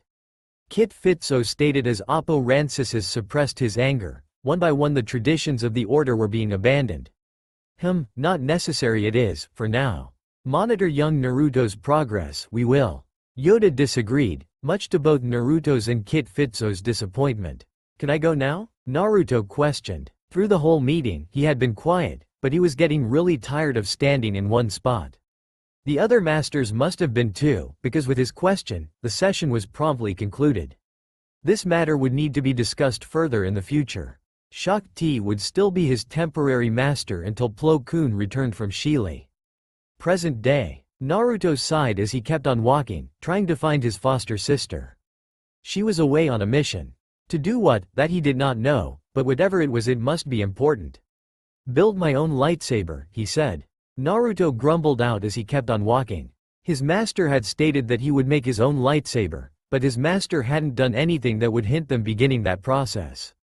Naruto. Just who I was looking for. He heard. Turning around, he spotted Siri in her red pilot suit jogging towards him.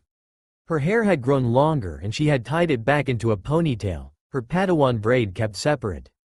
Me? I was looking for you. Naruto shouted as she chuckled while ruffling his hair. Naruto outed at that and swatted her hand away. Stop it, I'm not a kid anymore. Naruto shouted as Siri smirked and leaned into him, her nose nearly touching his. Oh really? Then maybe you can take me on a date, big boy? She pursed her lips into a flirty air kiss. Even though he knew he was being teased, Naruto blushed and turned the other way. Be baka, Naruto said in his native language as Siri giggled and got down to his level, which was asking quite a lot considering how short he was for his age. Come on Naruto, don't be sour. I've got a present for you, she said as Naruto huffed and kept looking away from her, his eyes closed. Siri sighed. What is it? Naruto questioned, though he kept up his actions. Siri dug into her pouch and pulled out a small, very small, box.